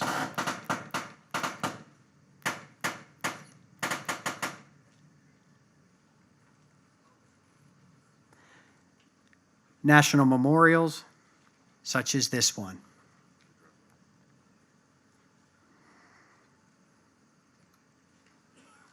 A tremendous individual and truly a steward of our public lands.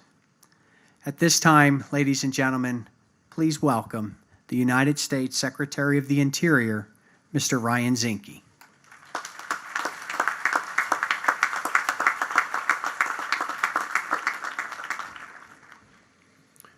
It's been 17 years now since September 11th, 2001. And most of us remember where we are and where we were on 9/11. For me, I was a Navy SEAL instructor. I recall looking in the eyes of the young SEAL candidates and knowing at that time their lives would change forever. The last lines of our national anthem tell us that America is the home of the brave.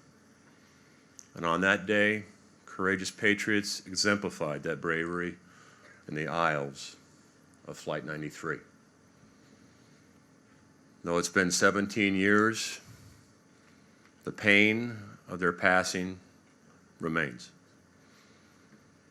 I visited this site last year with Vice President Pence and was honored to share the sound of the first chime of the families.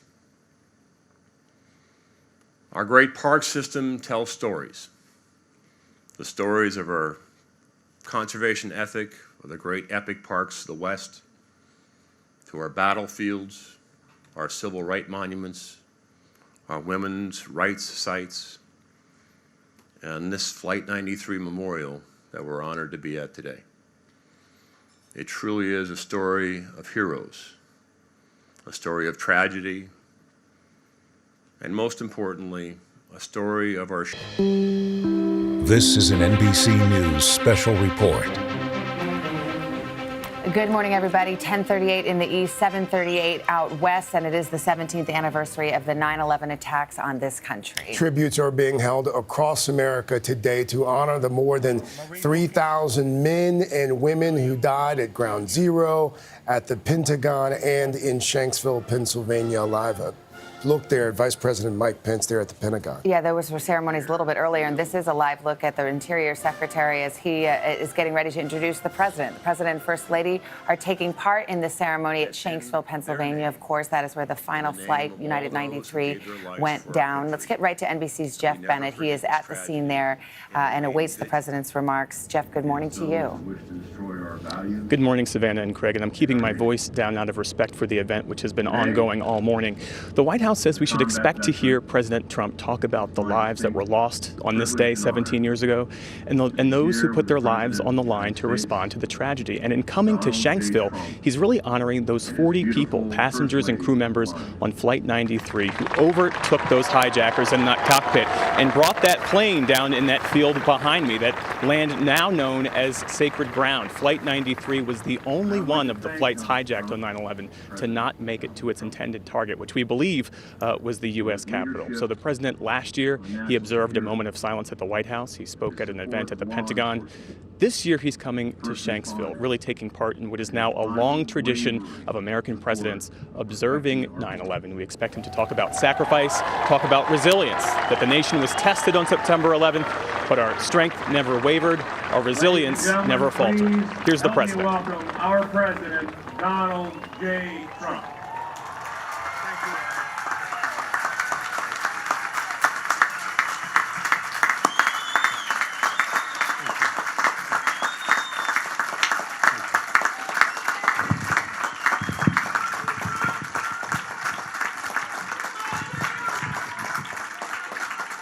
Thank you very much.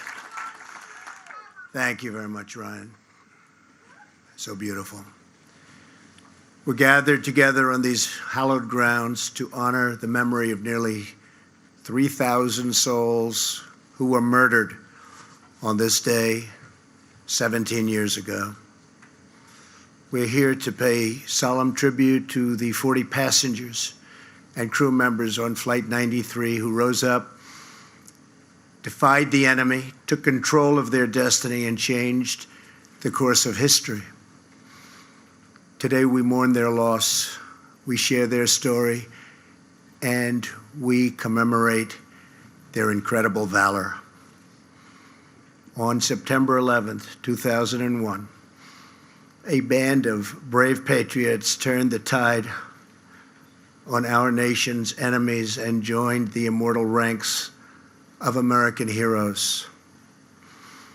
At this memorial on this sacred earth, in the field beyond this wall, and in the skies above our heads, we remember the moment when America fought back. Melania and I are grateful to be joined for today's ceremony by Governor Tom Wolf and Governor Mark Schweiker. I also want to thank the members of Congress in attendance, Senator Bob Casey, Congressman Lou Barletta, Keith Rothfuss, Bill Schuster, and along with the president of the families of Flight 93, Gordon Felt.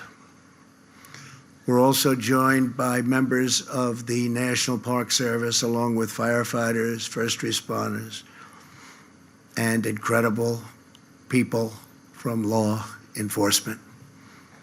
These are truly great people.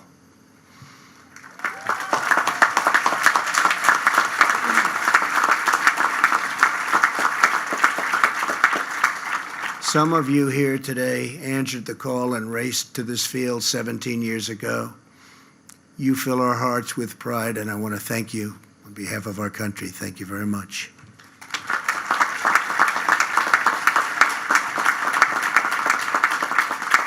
Most importantly, to the family members of Flight 93. Today, all of America wraps up and joins together. We close our arms to help you shoulder your pain and to carry your great, great sorrow. Your tears are not shed alone, for they are shared grief with an entire nation.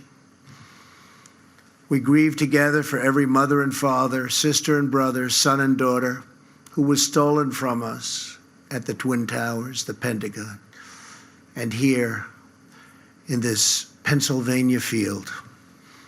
We honor their sacrifice by pledging to never flinch in the face of evil and to do whatever it takes to keep America safe.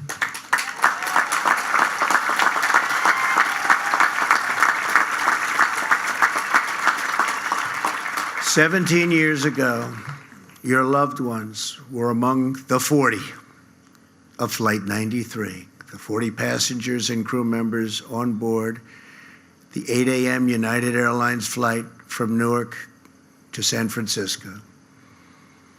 They were men and women from every background.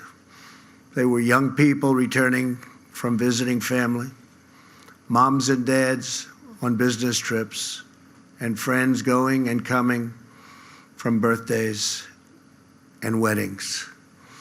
They boarded the plane as strangers, and they entered eternity, linked forever as true heroes.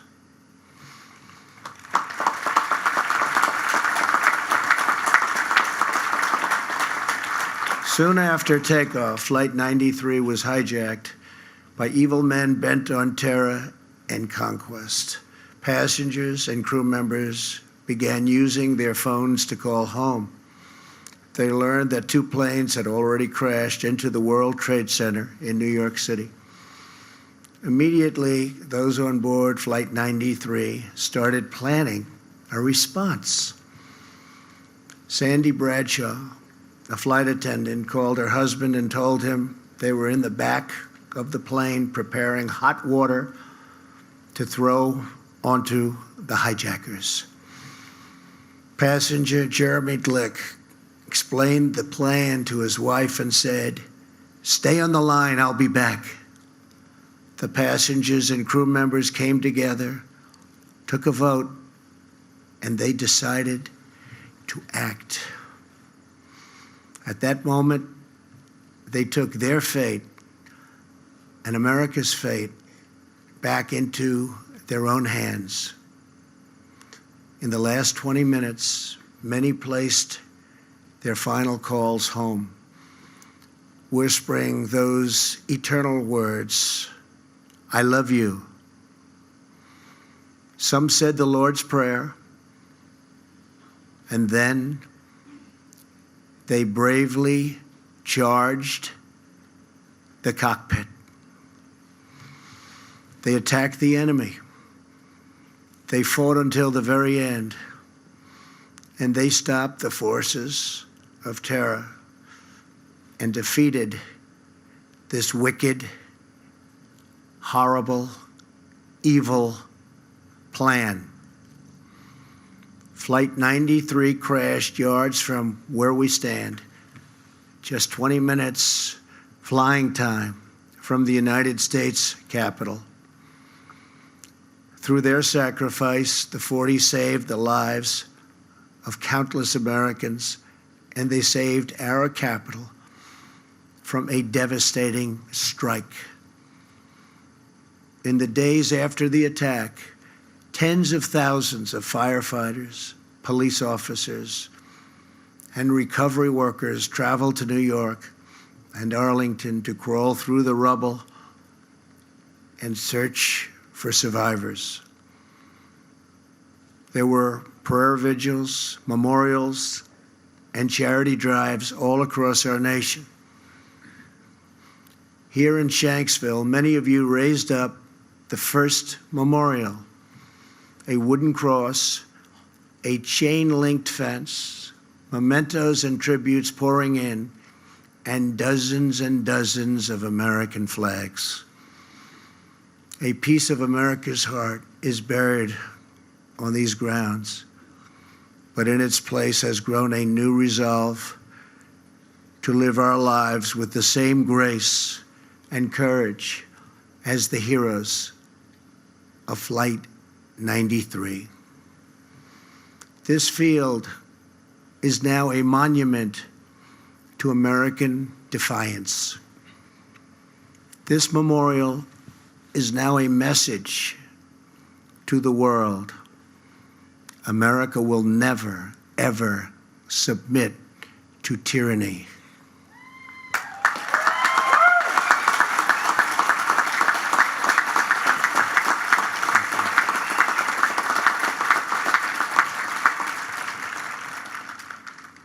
Since September 11th, nearly 5.5 million young Americans have enlisted in the United States Armed Forces.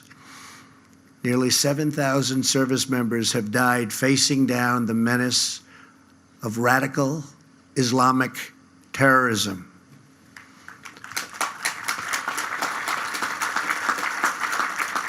Today, we also think of the more than 200,000 service members now serving overseas. And we think of every citizen who protects our nation at home, including our state, local, and federal law enforcement. These are great Americans. These are great heroes. We honor and thank them all.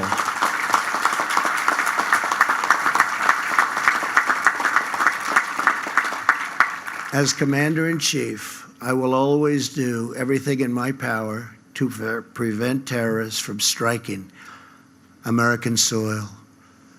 Here with us today is Dorothy Garcia Blockler. Her husband, Sonny, was one of the passengers on Flight 93. On September 11th, 2001, just over a month after their 32nd wedding anniversary, Sonny was on his way back from a business meeting. He called Dorothy, who he loved so much, called her on the plane and uttered her name before the line went dead silent. In the days after the attack, Dorothy told the investigators there was only one thing she wanted from this field: her husband's wedding ring. They would know it by the inscription etched inside. "All my love," it said, followed by the number 8269, the date of their anniversary. The officers, great people, promised to try, but in this field of records, it seemed certainly impossible.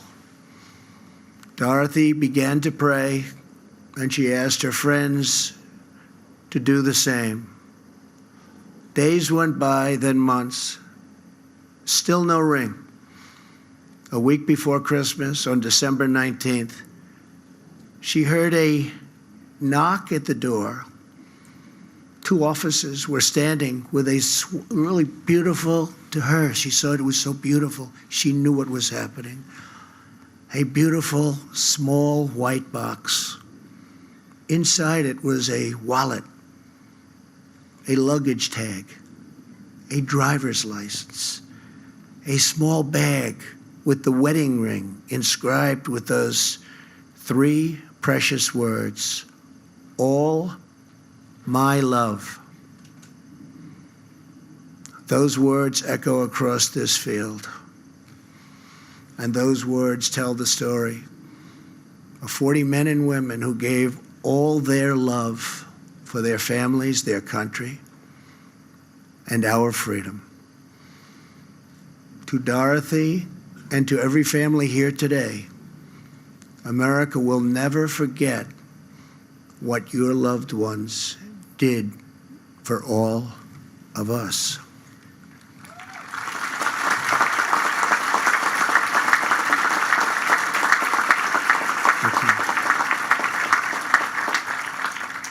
Earlier this week, you dedicated the final part of this memorial, the Tower of Voices. Standing at 93 feet tall, the Tower of Voices is now the first structure visitors see when they come to this now sacred ground. It will hold 40 beautiful chimes that ring throughout these fields, each a unique note, but all in perfect harmony. Each time we hear those chimes playing in the wind, we will remember the 40. We will remember their faces, their voices, their stories, their courage, and their love. And we will remember that free people are never at the mercy of evil, because our destiny is always in our hands.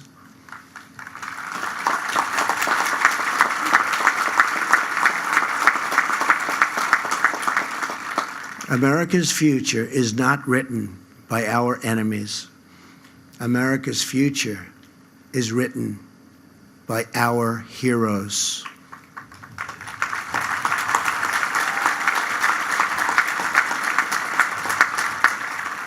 As long as this monument stands, as long as this memorial endures, Brave patriots will rise up in America's hours of need, and they too will fight back.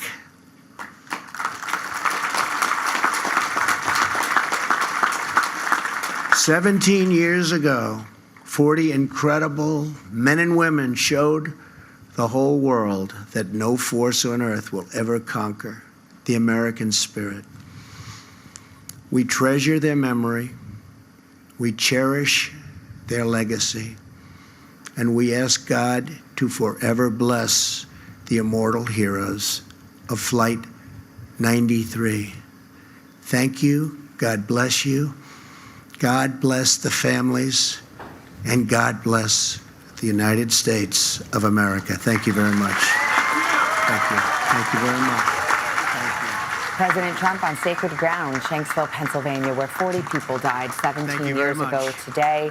United 93 going down a feat of heroism by the passengers aboard who saved their fellow man. We'll never know how many lives they saved by offering their own on that very field. And this is just, of course, one of the remembrances around the country today as we mark 9/11. President Trump there in Somerset County, Pennsylvania. We are told that after this speech, the president and the First Lady, Melania Trump, will proceed to the flight path overlooking and then participating in a viewing of the crash site as well. This is one of a number of ceremonies, as you indicated. A few moments ago, we saw the scene there at the Pentagon. We also, of course, have been keeping a close eye on the scene at One World Trade as well. This was the scene at the Pentagon, and there is a scene as they continue to read those names, some 2,996 names being read. And it will take many hours to read those names, an important thing we do in our country every year so that we never forget. We'll continue our coverage on MSNBC, also NBCNews.com, and a full wrap-up tonight on NBC Nightly News. Most of you return now to Today. I'm Savannah Guthrie alongside Craig Melvin, and this has been an NBC News Special Report. Cole Moreno. Dorothy Morgan. Richard J. Morgan. Nancy Morgenstern. Sane Mori. Blanca Robertina Morocho Morocho. Lionel Geronimo Morocho Morocho. Dennis Gerard Moroni. And my aunt Gabriela Silvino Weissman, who unfortunately I was never able to meet, but my mom, grandfather, and grandmother have told me many great things about her throughout the years. And my uncle, firefighter John G. Chapora, Engine 219. We only shared a little time together, and hearing stories about you makes me wish you were here to share all of life's experiences. But I know you're always with us. We love and miss you every day. Never stop smiling up there. Lynn Irene Morris. Odessa V. Morris. Seth Allen Morris. Steve Morris. Christopher Martell Morrison. Ferdinand V. Marone. William David Muskell. Brian A. Moss. Marco Motroni. Cynthia Motas Wilson. Yuri Mochinsky. Jude Joseph Musa. Peter Motos. Damian O'Neill Mellott. Teddington H. Moy. Christopher Michael Mazzillo. Stephen Vincent Mulderry. Richard T. Muldowney Jr. Michael D. Mullen. Dennis Michael Mulligan. Peter James Mulligan. Michael Joseph Mullen. James Donald Munhall. Nancy Muniz. Francisco Haladio Munoz. Carlos Mario Munoz. Teresa Munson. Robert Michael Morak. Cesar Augusto Murillo. Mark A. Marolo. Brian Joseph Murphy. Charles Anthony Murphy. Christopher W. Murphy. Edward Charles Murphy. James F. Murphy. James Thomas Murphy. Kevin James Murphy. Patrick Jude Murphy. Patrick Sean Murphy. Raymond E. Murphy. And my cousin, John M. Pocher. I'm very proud and honored to be standing here before you today. John made friends wherever he went. He connected with everyone, young and not so young, on every subject imaginable. He always said, "You don't have to be the smartest person, but it's important to be a well-rounded person." Current events, sports, pop culture, wine, fancy food, he knew a little about a lot. I am very grateful for this opportunity to remember him today, and I am proud to say his name before the world. Grieve not, nor speak of me with tears, but laugh and talk of me as if I were beside you, for I loved you so. 'Twas heaven here with you. Thank you. And my grandfather, Ronald Carl Fazio Sr. You now have 4 grandchildren who never got the opportunity to meet you, but love you very much, and never go a day without thinking about you. We miss you, Grandpa.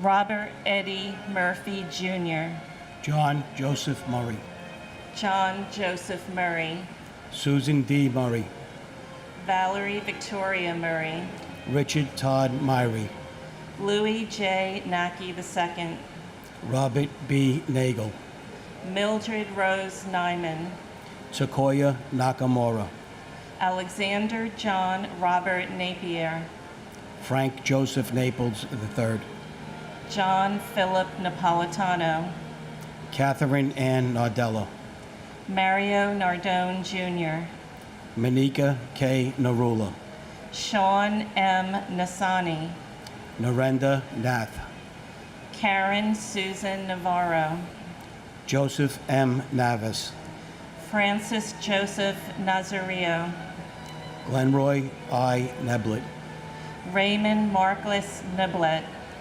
Jerome O. Ned, Lawrence R. Nadell, Luke G. Nee, Pete Negron, Lori Ann Nera, Ann N. Nelson, David William Nelson, Ginger Risco Nelson, James A. Nelson, Michelle Ann Nelson, Peter Allen Nelson, Oscar Francis Nesbitt, Gerard Terrence Nevins, Renee Tetral Naval, Christopher C. Newton, Christopher Newton Carter, Nancy U.N. Go, and my cousin Martin Michael Borshevsky.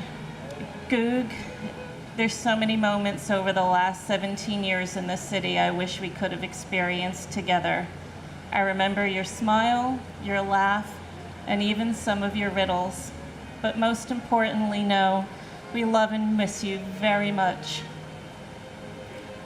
and my good friend, firefighter, Salvatore B. Calabro, Truck 101, a true hero who will always be missed, loved, and remembered.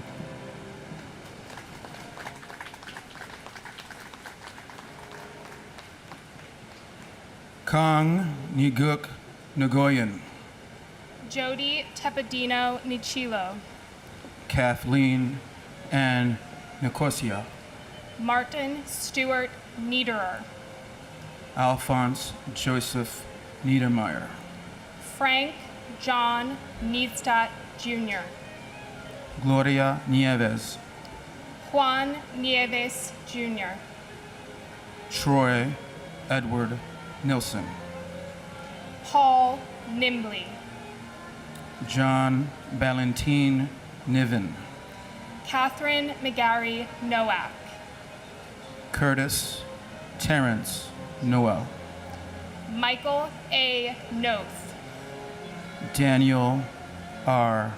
Nolan, Robert Walter Noonan, Jacqueline June Norton, Robert Grant Norton, Daniela Rosalia Notaro, Brian Christopher Novotny, Soichi Numata, Brian Nunez, Jose Nunez, Jeffrey Roger Nussbaum, James A. Oakley, Dennis Patrick Oberg, James P. O'Brien, Jr., Michael P. O'Brien, Scott J. O'Brien, Timothy Michael O'Brien, Daniel O'Callahan, Dennis James O'Connor Jr., Diana J. O'Connor, Keith Kevin O'Connor, Richard J. O'Connor, Amy O'Doherty, Marnie Pont O'Doherty, Douglas E. Elschlager, Takashi Ogawa, Albert Ogletree, and my father, union carpenter Raymond Eric Sanchez. You are deeply missed. and my uncle, Patrick Joseph Busey. Though I only knew you for the first 10 years of my life, I learned a lot from the way you lived. To always put family first, to give generously, and when pulling off the ultimate prank, it's all in the timing. We miss you.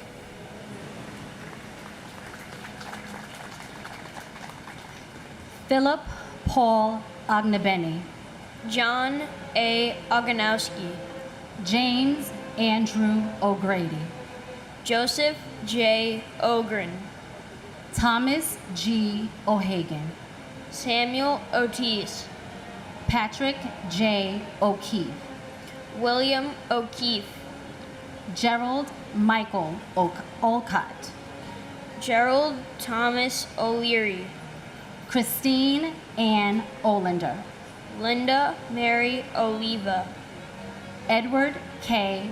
Oliver, Leah Elizabeth Oliver, Eric Taub Olson, Jeffrey James Olson, Barbara K. Olson, Matthew Timothy O'Mahony, Stephen John Olson, Seamus O'Neill, Toshihiro Onda, Peter J. O'Neill Jr., John P. O'Neill, Betty Ann Sean Gordon Corbett O'Neill, Christopher T. Orgilowitz, Michael C. Opperman, Virginia Ann Ormiston, Margaret Quinn Orlowski, Kevin M. O'Rourke, Ruben S. Ornado, Peter Keith Ortali, Ronald Orsini, Jane Marie Orth, Juan Ortega Campos, David Ortiz, Alexander Ortiz, Pablo Ortiz, Emilio Pete Ortiz, and my cousin, Sergeant Rodney C. Gillis, NYPD ESU Truck 8. We love and miss you, Rod. and my uncle, Sean Edward Bowman Jr. We love you, we miss you, and although I never got to meet you, you still have a special place in my heart.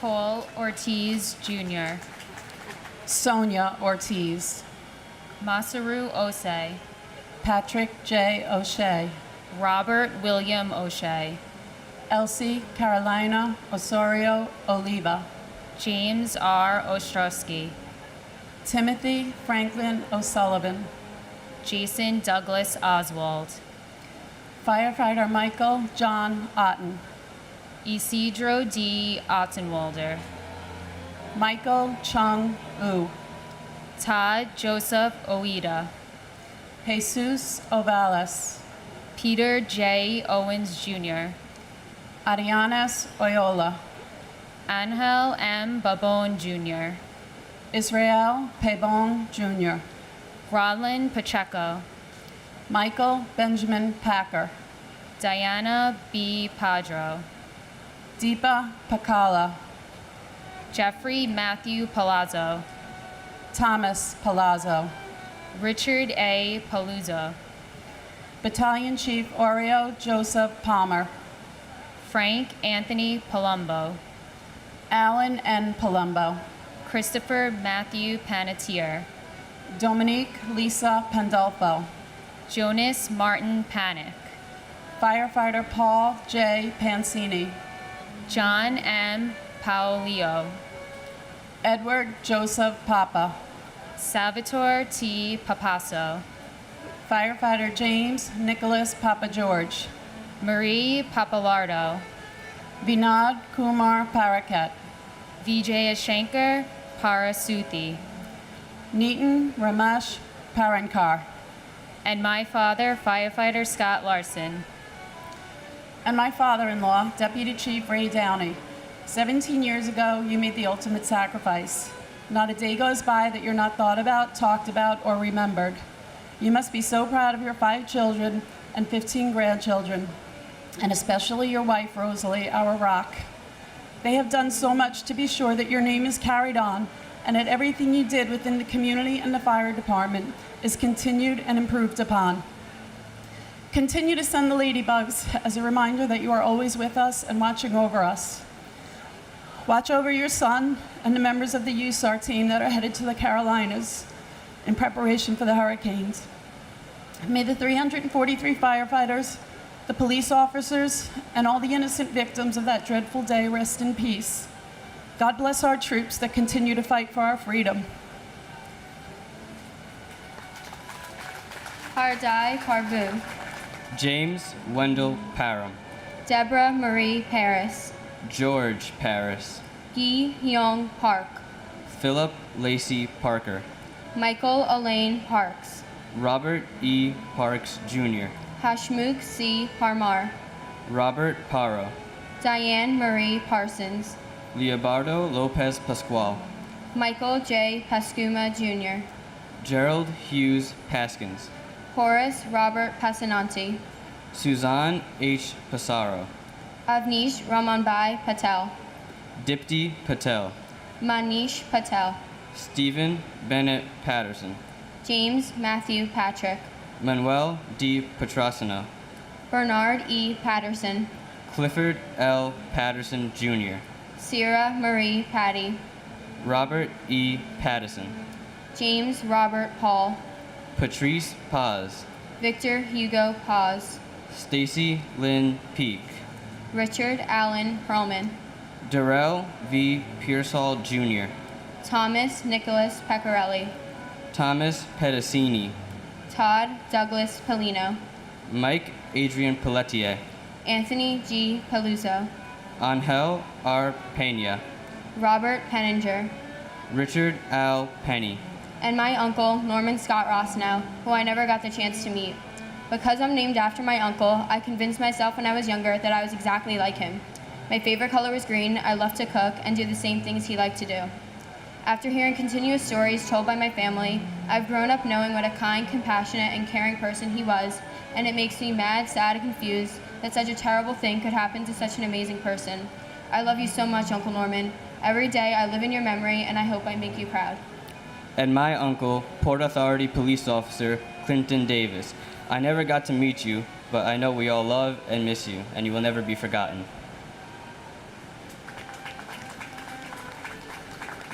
Salvatore F. Pepe, Carl Allen B. Peralta, Robert David Peraza, John A. Perconti Jr., Alejo Perez, Angel Perez Jr., Angela Susan Perez, Anthony Perez, Ivan Antonio Perez, Nancy E. Perez, Barry Berenson Perkins, Joseph John Peroncino, Edward J. Parata, Imelda H. Perry, Glenn C. Perry Sr., John William Perry, Franklin Allen Pershep, Danny Pensy, Michael John Pescherine, David N. Peterson, Donald Arthur Peterson, Jean Hoadley Peterson, William Russell Peterson, Mark James Petrocelli, Philip Scott Petty, Glenn Karen Pettit, Dominic A. Pezzulo, Kylene Elizabeth Pizzuti, Kevin J. Pfeiffer, Tu Ann Pham, Kenneth John Phelan Sr., Snee Ann Phillip, Eugenia McCann Piantieri, Ludwig John Picaro, Matthew Picerno, Joseph O. Pick, Christopher J. Pickford, Dennis J. Pierce, Bernard Petronico, Nicholas P. Petronti, and my uncle, Port Authority Police Officer Warwin Wellington Stewart, Jr. You were brave, strong, and a hero to many. Continue to be our angel and watch over us. We love you and we miss you. and my uncle Pedro Francisco Checo. Tío Frankie, we miss you. We love you. You will never be forgotten. We will miss you and we'll get to heaven. Thank you.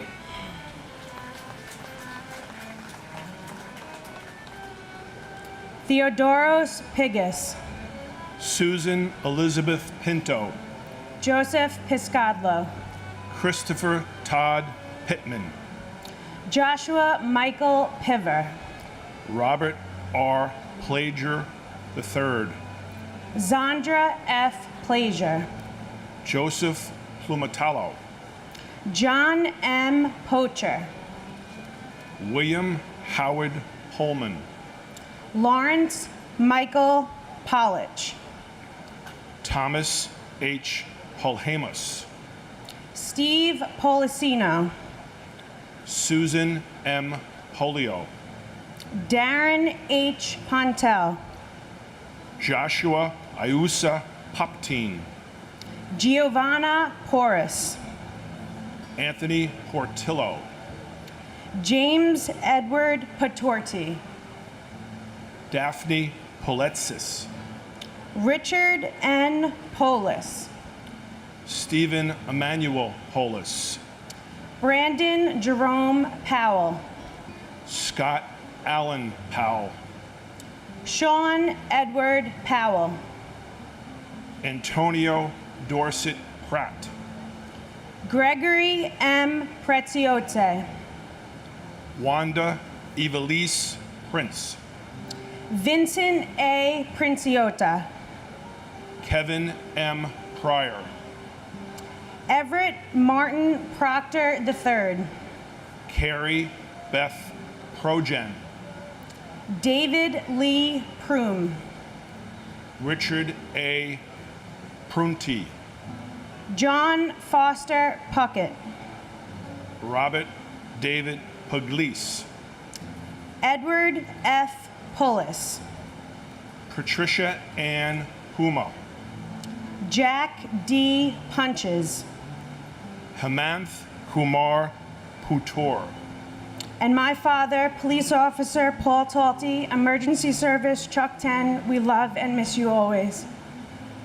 and my sister, Maureen Lyons Olson. We all love you and miss you, and your granddaughter is beautiful. She turned 4 last month. God bless. Joseph Pisior, Edward Picon, Christopher Quackenbush, Lars Peter Colburn, Lincoln Quap, Beth Anthony Quigley, Patrick J. Quigley IV, Michael T. Quigley, James Francis Quinn, Ricardo Jane Quinn, Carol Millicent Rabelais, Christopher Peter Anthony Rakasnifo, Leonard Regalia, Eugene J. Raggio, Laura Marie Regonisi Snick, Michael Paul Ragusa, Peter Frank Raimondi, Harry A. Rains, Lisa Rains, Ehtisham Raja, Valsa Raju, Edward Roll, Lucas Rambusek, Maria Ramirez, Harry Ramos, Vishnu Ramsarup, Deborah A. Ramsauer, Lorenza Ramsey, Alfred Todd Renke, Adam David Rand, Jonathan C. Randall, Shreyas S. Ranganath, Ann T. Ransom, Fanny Rappaport, Rhonda Sue Rasmussen, Robert A. Rasmussen, Aminia Rasool, R. K. Raswheeler, Marsha Ratchford, David Ellen James Ratke. And my youngest sister, Nasima H. Simji. Ami and you are always in our thoughts and prayers, and we all miss you. And my daughter, Nasima H. Simji. God bless all the victims, and God bless America. Always great America.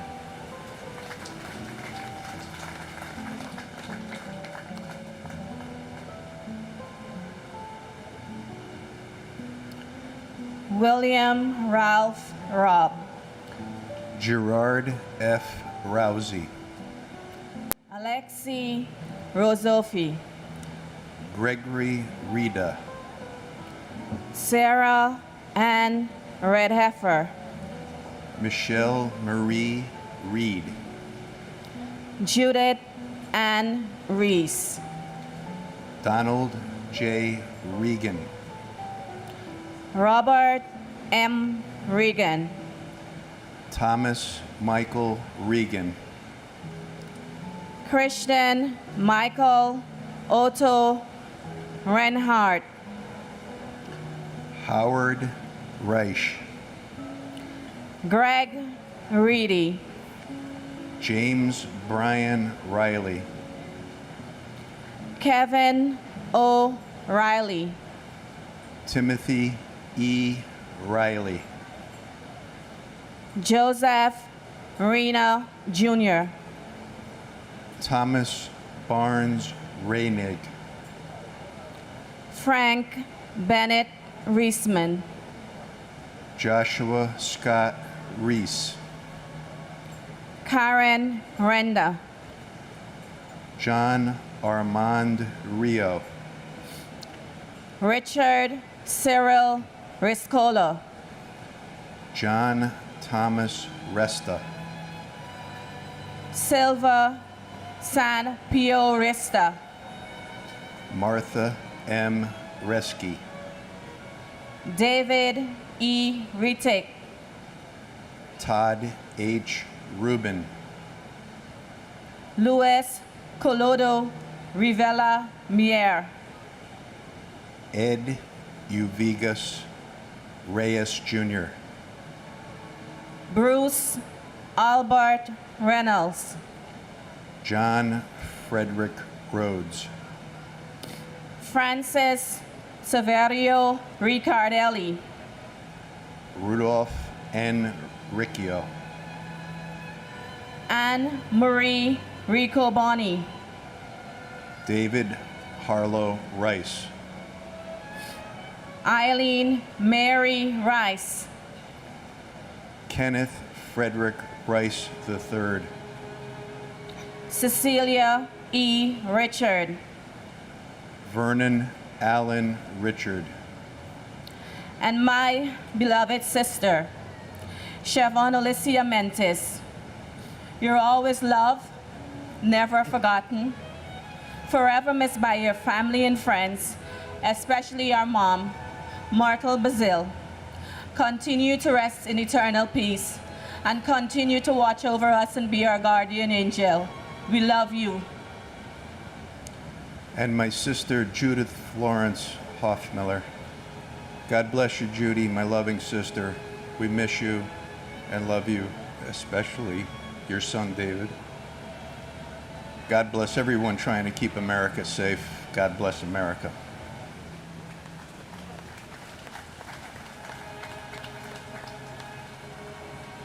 Claude Daniel Richards. Gregory David Richards. Michael Richards. Venetia Orentia Richards. Jimmy Richards. Alan J. Richmond. John M. Rigo. Frederick Charles Remley III. Joseph R. Ravelli. Moises N. Rivas. Isaias Rivera. Carmen Alicia Rivera. Linda Evelise Rivera. Juan William Rivera. Joseph R. Reverso. David E. Rivers, John Frank Rizzo, Paul V. Ritza, Joseph Roberto, Stephen Lewis Roach, Michael E. Roberts, Leo Arthur Roberts, Donald Walter Robertson Jr., Michael Edward Roberts, Michelle Lee Jean Robotin, Jeffrey Robinson, Antonio Rocha, Donald Arthur Robson, Laura Rockefeller, Raymond James Rocha, Antonio Jose Rodriguez, John Michael Rodak, Carmen Milagros Rodriguez, Anthony Rodriguez, Marsha A. Rodriguez, Gregory E. Rodriguez, Richard Rodriguez, and my loving brother, Christopher Samuel Epps.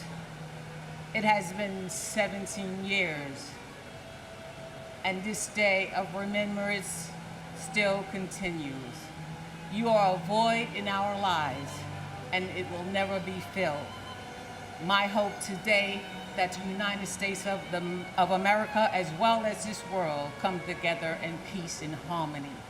My hope is that discrimination, hatred, and bigotry will cease, and we all would come together and love. Thank you.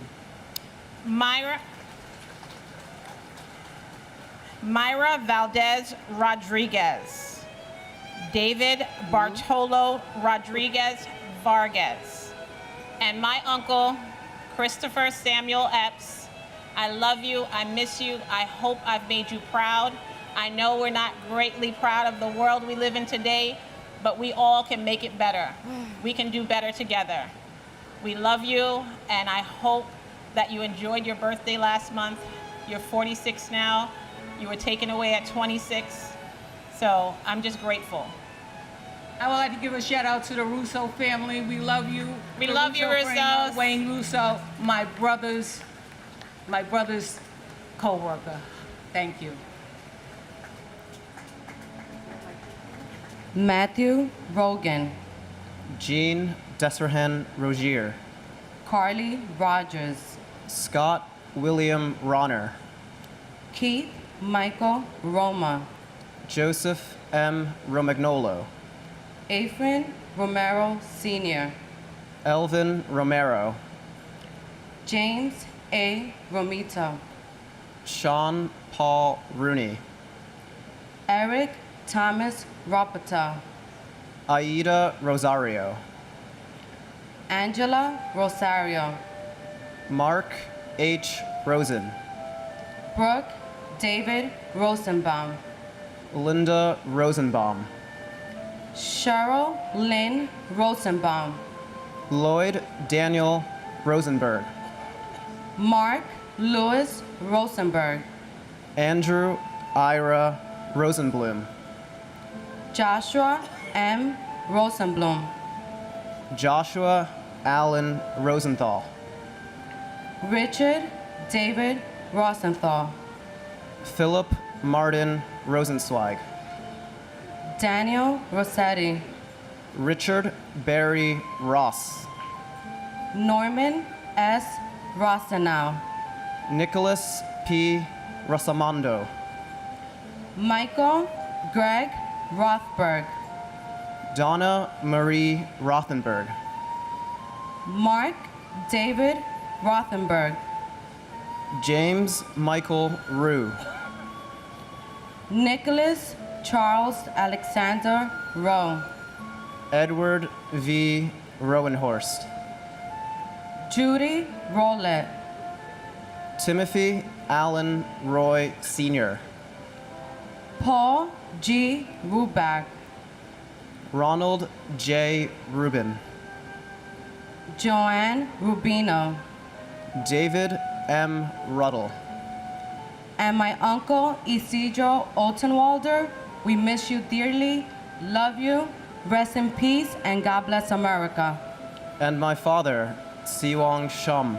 It's been a while. I've finished school, I've started working. Mom and sister are doing well. I hope you'd be proud if you were here.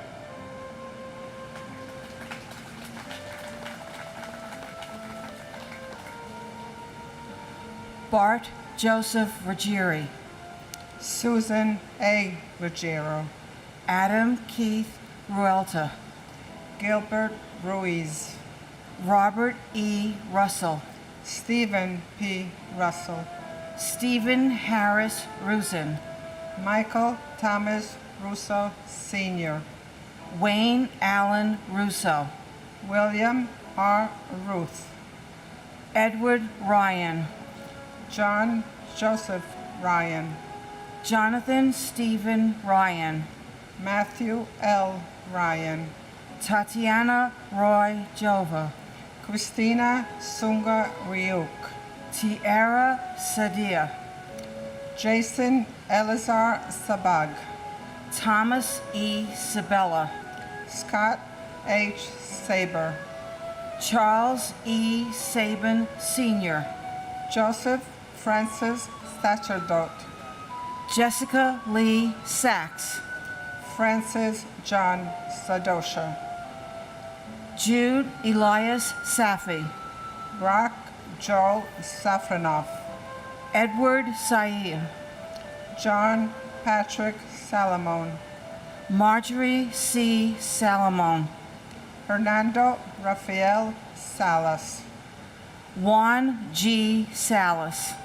Esmerlin Antonio Salcedo. John Pepe Solano. Rama Sali and her unborn child.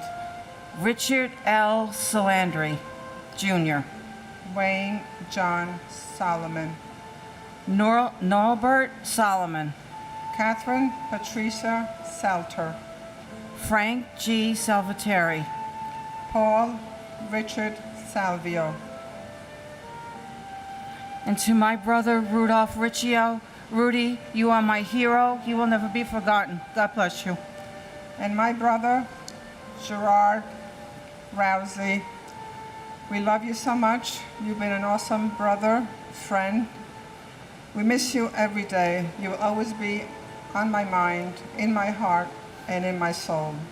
Keep watching over us, my dear, amazing brother, and remembering all those who lost their lives and whose spirit shines in the darkness.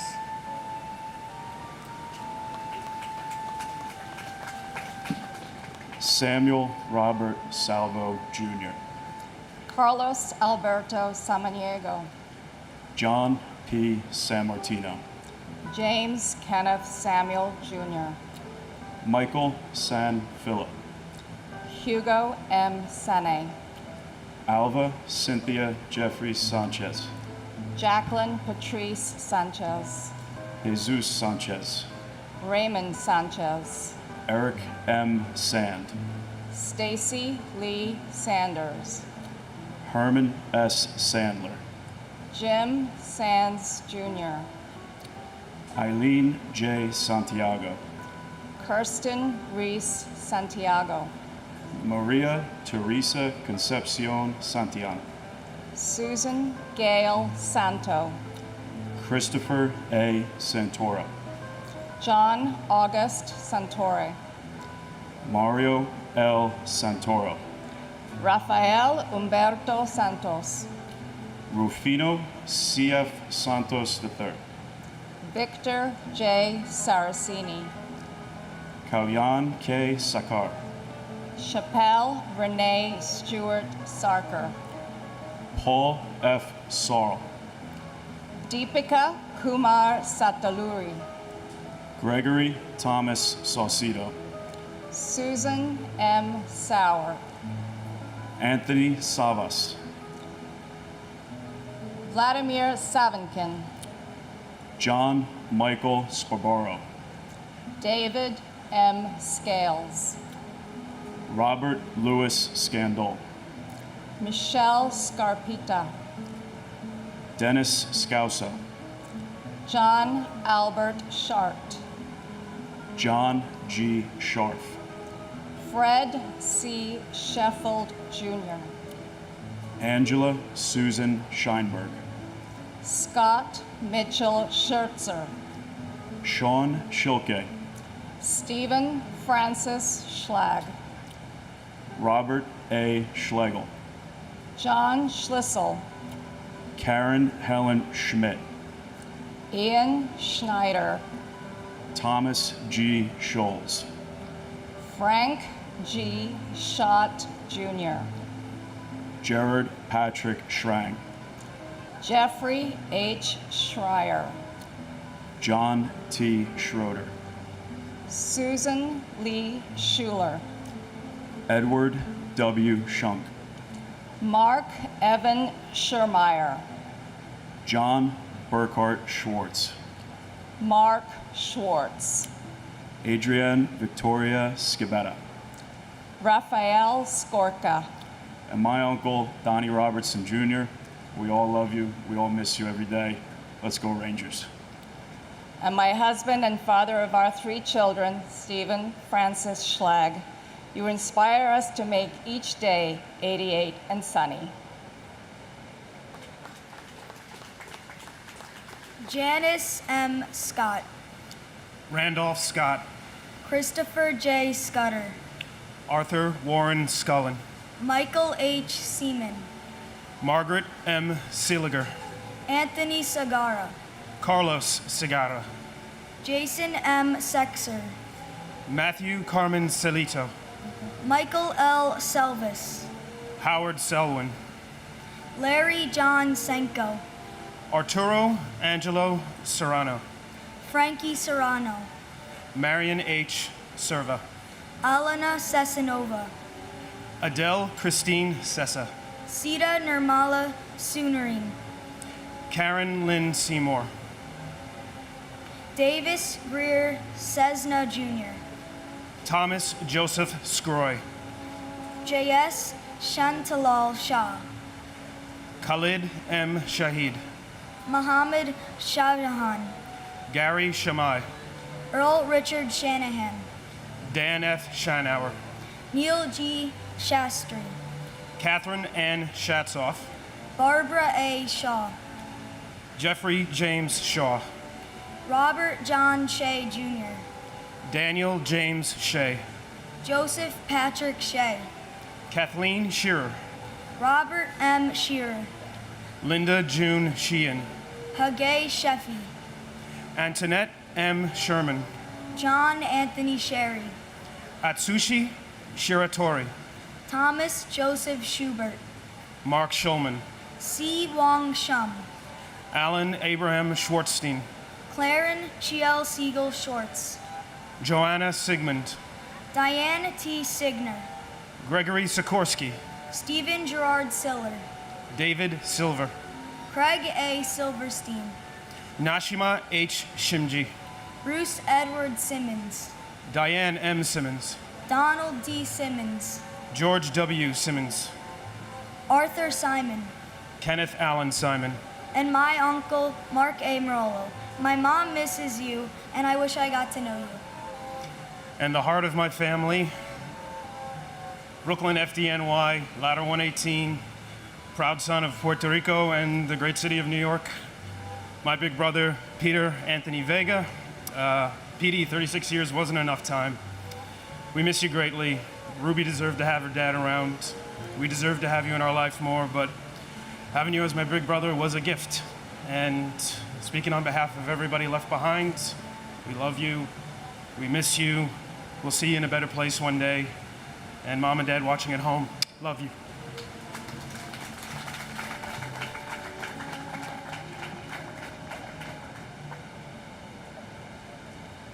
Michael J. Simon, Paul Joseph Simon, Marianne LaCorey Simone, Barry Simowitz, Jane Louise Simpkin, Jeff Lyle Simpson, Cheryl D. Sincott, Kamlade Kami Singh. Roshan Romesh Singh. Thomas E. Sinton III. Peter A. Syracuse. Muriel F. Siskopoulos. Joseph Michael Sisolak. John P. Scala. Francis Joseph Skidmore Jr. Toyena Corliss Skinner. Paul Albert Krasipek. Christopher Paul Slattery. Vincent Robert Slavin. Robert F. Sliwak. Paul Kenneth Sloan. Stanley S. Smagala Jr. Wendy L. Small. Greg H. Smallwood. Catherine T. Smith. Daniel Lawrence Smith. Gary F. Smith. George Eric Smith. Heather Lee Smith. James Gregory Smith. Jeffrey R. Smith. Joyce Patricia Smith. Carl T. Smith Sr. Kevin Joseph Smith. Leon Smith Jr. Moira Ann Smith. Monica Rodriguez Smith. Rosemary A. Smith. Bonnie Shihadeh Smithwick. Rochelle Monique Snell. Christine Ann Snyder. Diane Bullis Snyder. Leonard J. Snyder Jr. Astrid Elizabeth Sohan. Cecile S. Solanke. Ruben Solares. Naomi Leah Solomon. Daniel W. Song. Marae Ray Sopper. Michael Charles Ceresi. Fabian Soto. Timothy Patrick Sulos. Gregory Thomas Spagaletti. Donald F. Spampanato Jr. Thomas Sparaccio. John Anthony Spataro. Robert W. Spear Jr. Robert Spiceman. Maynard F. Spencer Jr. And my brother, Christopher Epps. Christopher, it's been 17 years, and this is my first time standing here expressing how hard it's been for me and our family. Missing you is an understatement. We never got to see you get married or have any children or something simple as playing with the Xbox or talking on an iPhone. Even our first black president. Christopher, you were our little brother who lived big, laughed big, and loved even bigger. 17 years has passed, but you have stayed cemented in the way we live and the way we put God first in our lives. And we will never stop loving and missing you. People say, why do you stand here year after year? Because soldiers are still dying for our freedom. First responders are still dying and being ill, and the people who work to live around there are still being sick. We can't forget. Life won't let us forget.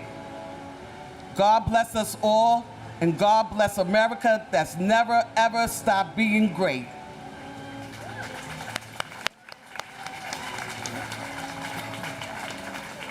Your last name. George Edward Spencer III. And my father, Eamon J. McEnany. We love you and we miss you every day.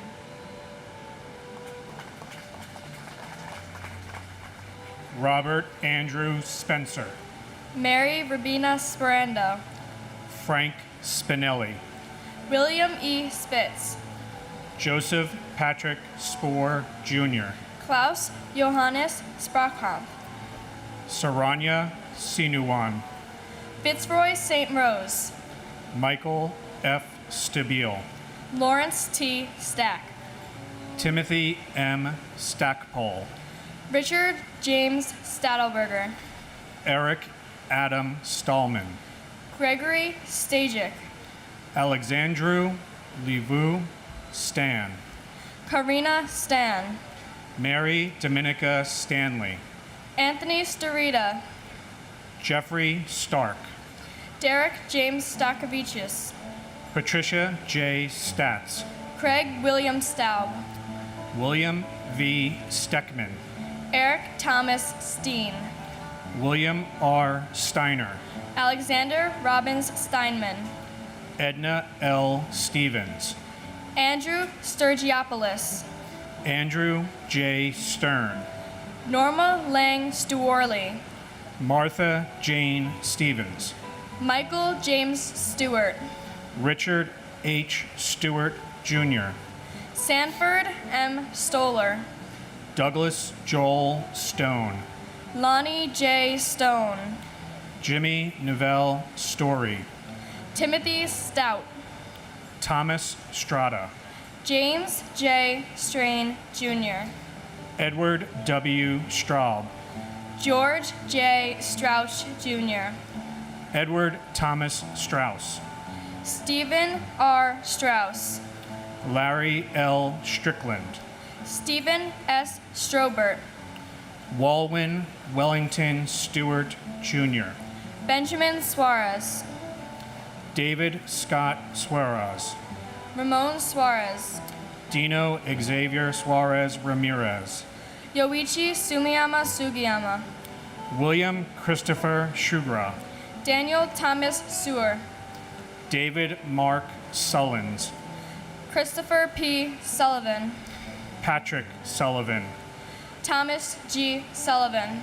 Hilroy Sorano Sumaya, Jr. James Joseph Suarzo. And my brother, Bart Joseph Ruggieri. What are you doing, Bart? We know you're looking over us every day because a day doesn't go by that we don't think about you and wish you were here. We'll raise a glass in your memory today and another toast next month, which would have been your 50th birthday. We love you. And to my uncle Thomas Joseph Collins, whom my brother is named after and whom we miss dearly.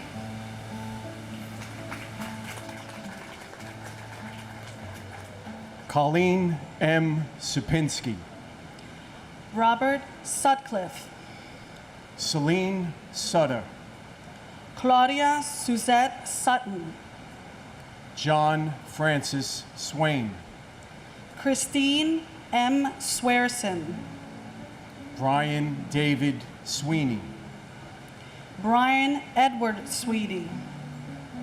Madeline Amy Sweeney. Kenneth J. Swenson. Thomas F. Swift. Derek Ogilvy Sword. Kevin Thomas Sozik. Gina Steinberg. Norbert P. Zakowski. Harry Tabak. Joanne C. Tabik. Norma C. Today. Michael Tadonio. Kaishiro Takahashi. KG Takahashi. Phyllis Gale Talbot. Robert R. Talhami. John Talignani. Firefighter Sean Patrick Talon, Ladder 10. Paul Tolte. Morita Tam. Rachel Tamares. Hector Rogan Tamayo. Michael Andrew Tamaccio. Kenichiro Tanaka. Rondell Cherie Tankard. Michael Anthony Tanner. Dennis Gerard Taramina Jr. Kenneth Joseph Tarantino. Alan Tarasarich. Michael C. Thoreau. Ronald Tartaro. Deborah Tavalarella. Daryl Anthony Taylor. Donnie Brooks Taylor. Hilda E. Taylor. Kip P. Taylor. Leonard E. Taylor. Larissa Salon Taylor. Michael Morgan Taylor. Sandra C. Taylor. Sandra Dawn Teague. Carl W. Teepee. Paul A.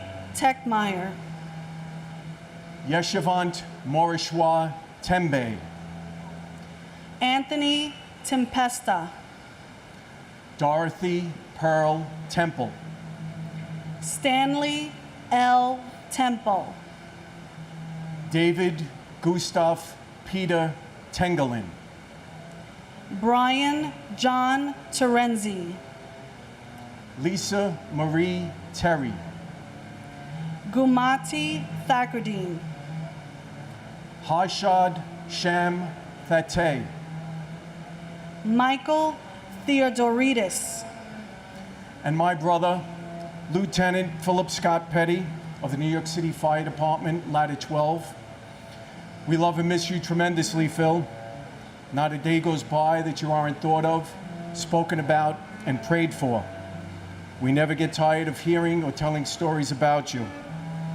Forever in our hearts isn't a phrase written on your headstone, but it's how you will live on in our lives until the day we die. I love you, Phil. I'll talk to you later. And my cousin Maria Isabel Ramirez. It's been 17 years. We love you. We miss you. God bless America.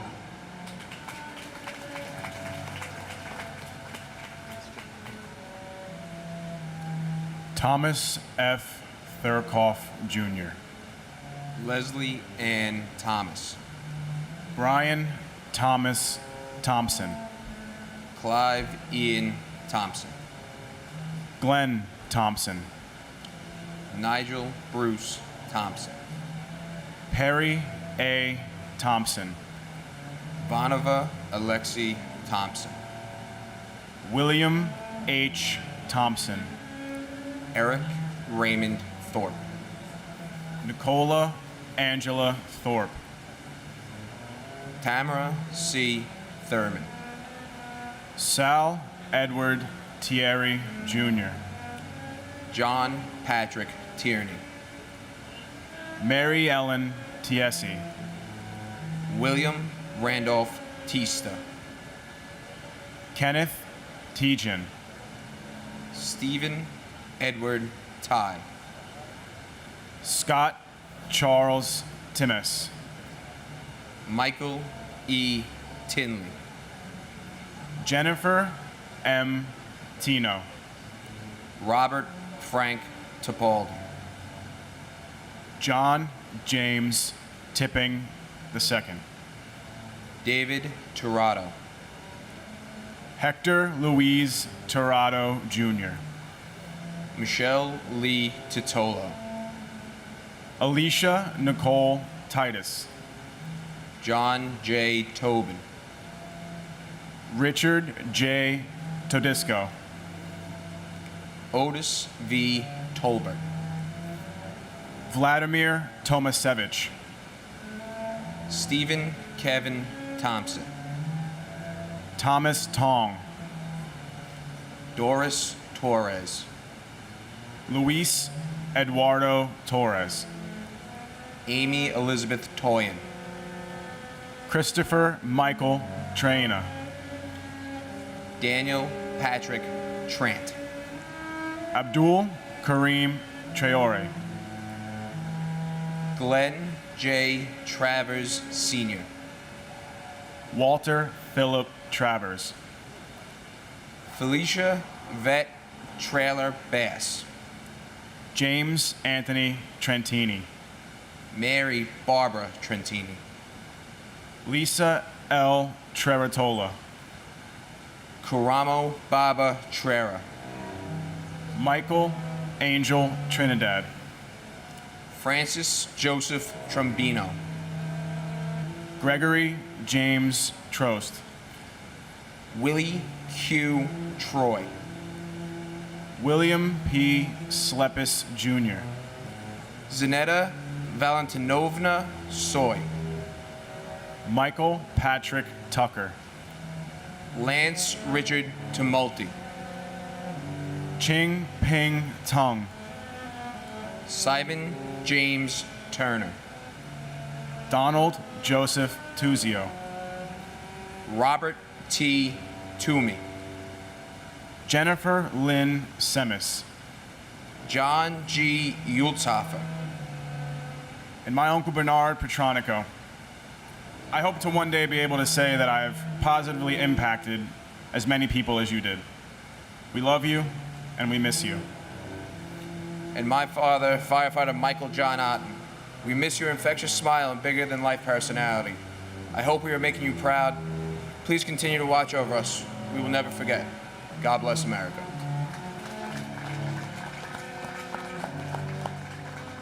Tyler Victor Ugelin. Michael A. Uliano. Jonathan J. Uman. Anil Shifari Umakar. Alan V. Upton. Diane Mary Urban. John Damian Vicaccio. Bradley Hodges Vadas. William Valcarcel. Felix Antonio Bell. Ivan Vale. Benito Valentin. Santos Valentin Jr. Carlton Francis Valbor II. Pendiala Vamsikrishna. Erica H. Van Acker. Kenneth W. Van Auken. R. Bruce Van Hine. Daniel M. Van Laer. Edward Raymond Vanacore. John Charles Vandevander. Frederick T. Barashi. Gopalakrishnan Varadan. David Vargas. Scott C. Vassell. Asael Ismael Vasquez. Ronald J. Volk. Archangel Vasquez. Santos Vasquez. Peter Vegas. Sankara Sastry Velamuri. Jorge Velasquez. Lawrence G. Velling. Anthony Mark Ventura. David Vera. Loretta Ann Vero. Christopher James Villalonga. Matthew Gilbert Viana. Robert Anthony Vicario. Celeste Torres Victoria. Joanna Vidal. John T. Vigiano II. Joseph Vincent Vigiano. Frank J. Vignola Jr. Joseph Barry Villardo. Claribel Villalobos Hernandez. Sergio Gabriel Villanueva. Chantal Vincelli. Melissa Renee Vincent. Francine Ann Virgilio. Lawrence Virgilio. Joseph Gerald Viciano. Joshua S. Fatale. Maria Percoco Vola. Lynette D. Vosky. Garo H. Voskeriajan. Alfred Anton Vacosa. Gregory Kamal Bruno Watler. Karen J. Wagner. Mary Alice Wallstrom. And my uncle, firefighter Joseph Patrick Henry, ladder 21. Joey, I can't believe it's been 17 years. Our family loves and misses you tremendously. Please keep looking over us. God bless America.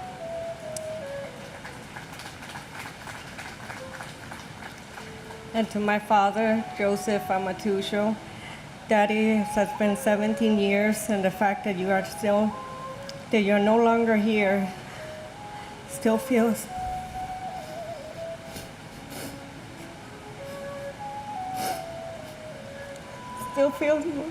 my heart with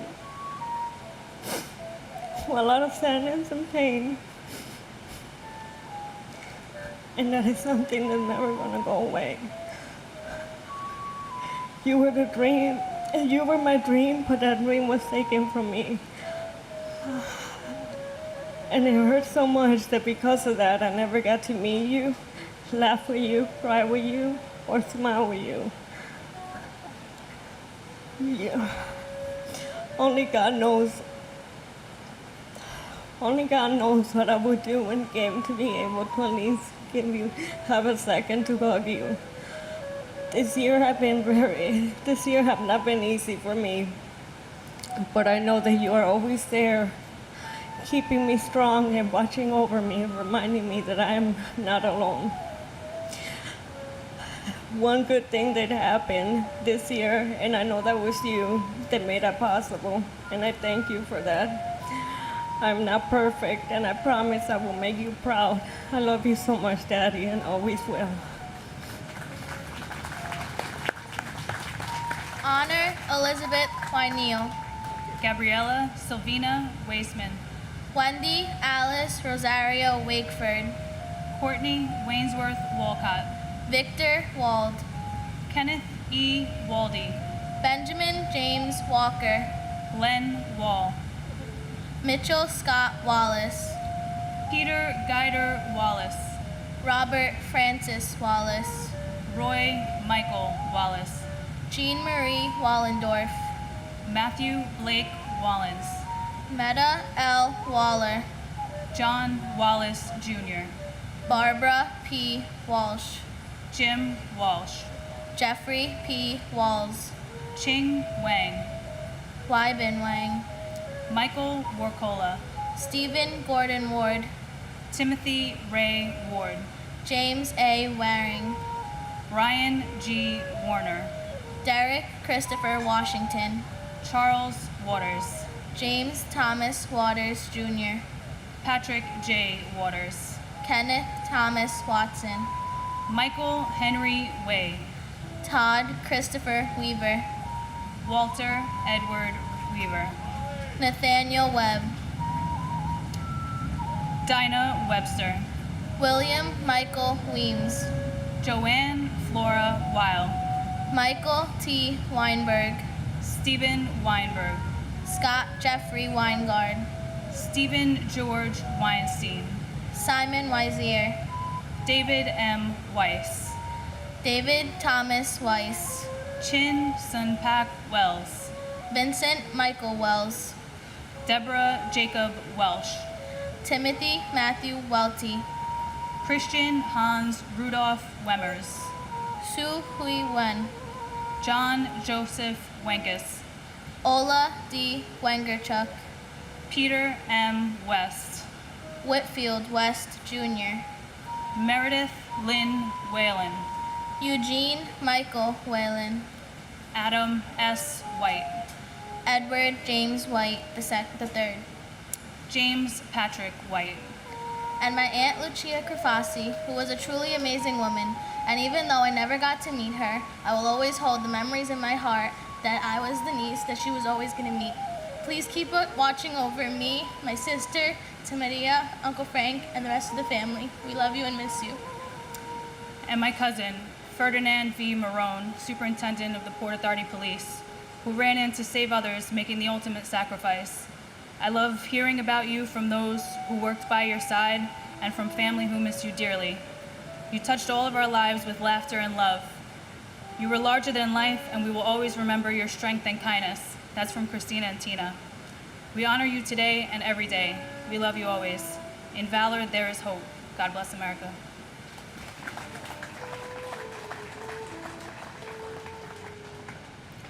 John Sylvester White. Kenneth Wilburn White, Jr. Leonard Anthony White. Melissa Y. White. Maudlin A. White. Sandra L. White. Wayne White. Leanne Marie Whiteside.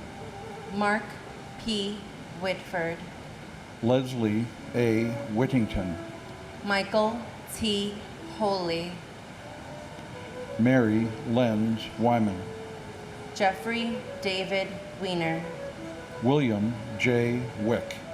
Allison Marie Wildman. Glenn E. Wilkinson.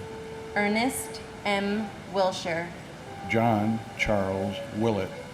Brian Patrick Williams. Candace Lee Williams. Crossley Richard Williams, Jr. David J. Williams. David Lucian Williams. Debbie L. Williams. Dwayne Williams. Kevin Michael Williams.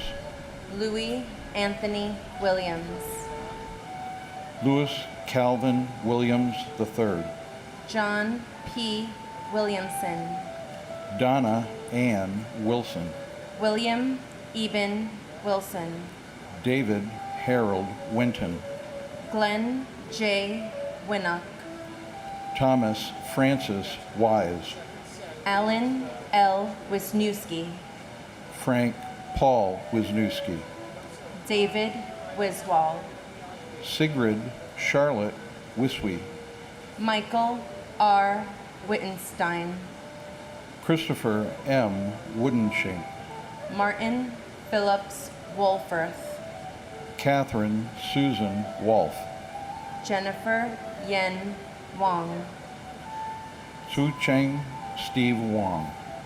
Yin Ping Wong. Yuk Ping Wong. Brent James Woodall. James John Woods. Marvin Roger Woods. Patrick J. Woods.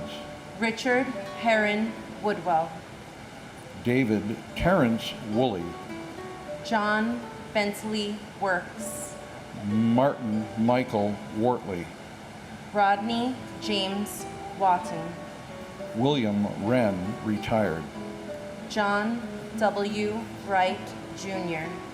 Neil Robin Wright. Sandra Lee Wright. Jupiter Yambem. And my beloved, amazing uncle. And Godfather. Police Officer Santos Valentin Jr.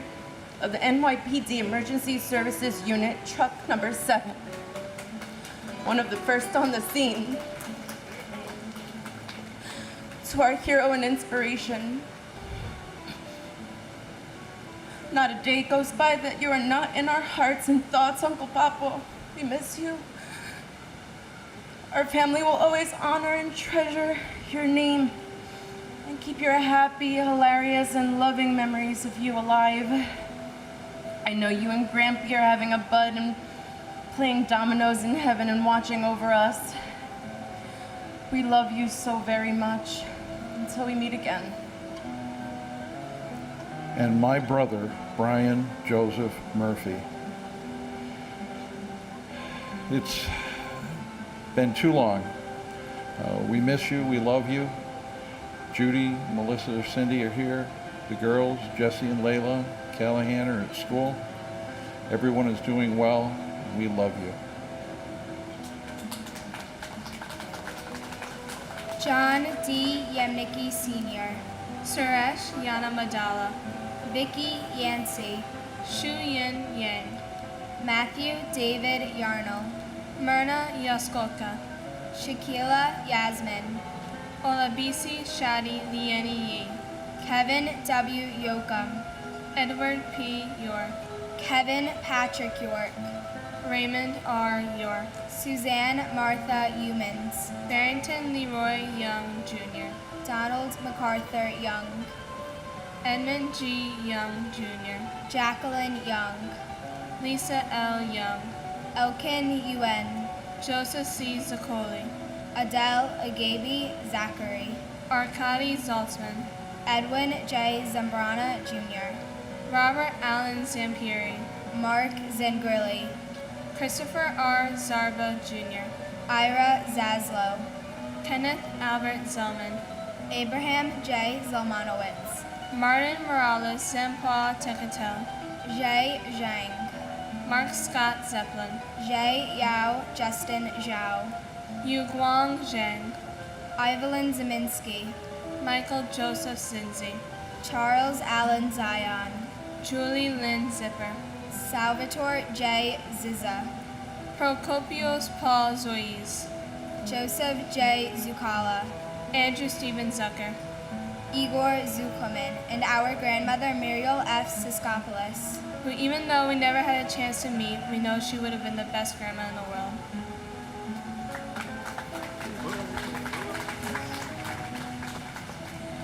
Robert J.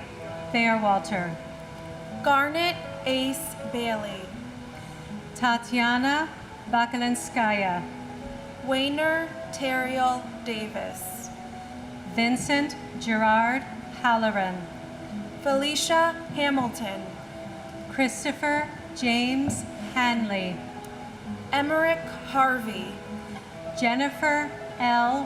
Howie, Amy R. King, Karen Joyce Klitzman, Eugenie Nyazev, Christopher Randall Larrabee, Charles J. Morrow, Michael Desmond McCarthy, Maureen Lyons Olson, Rose Mary Rizzo,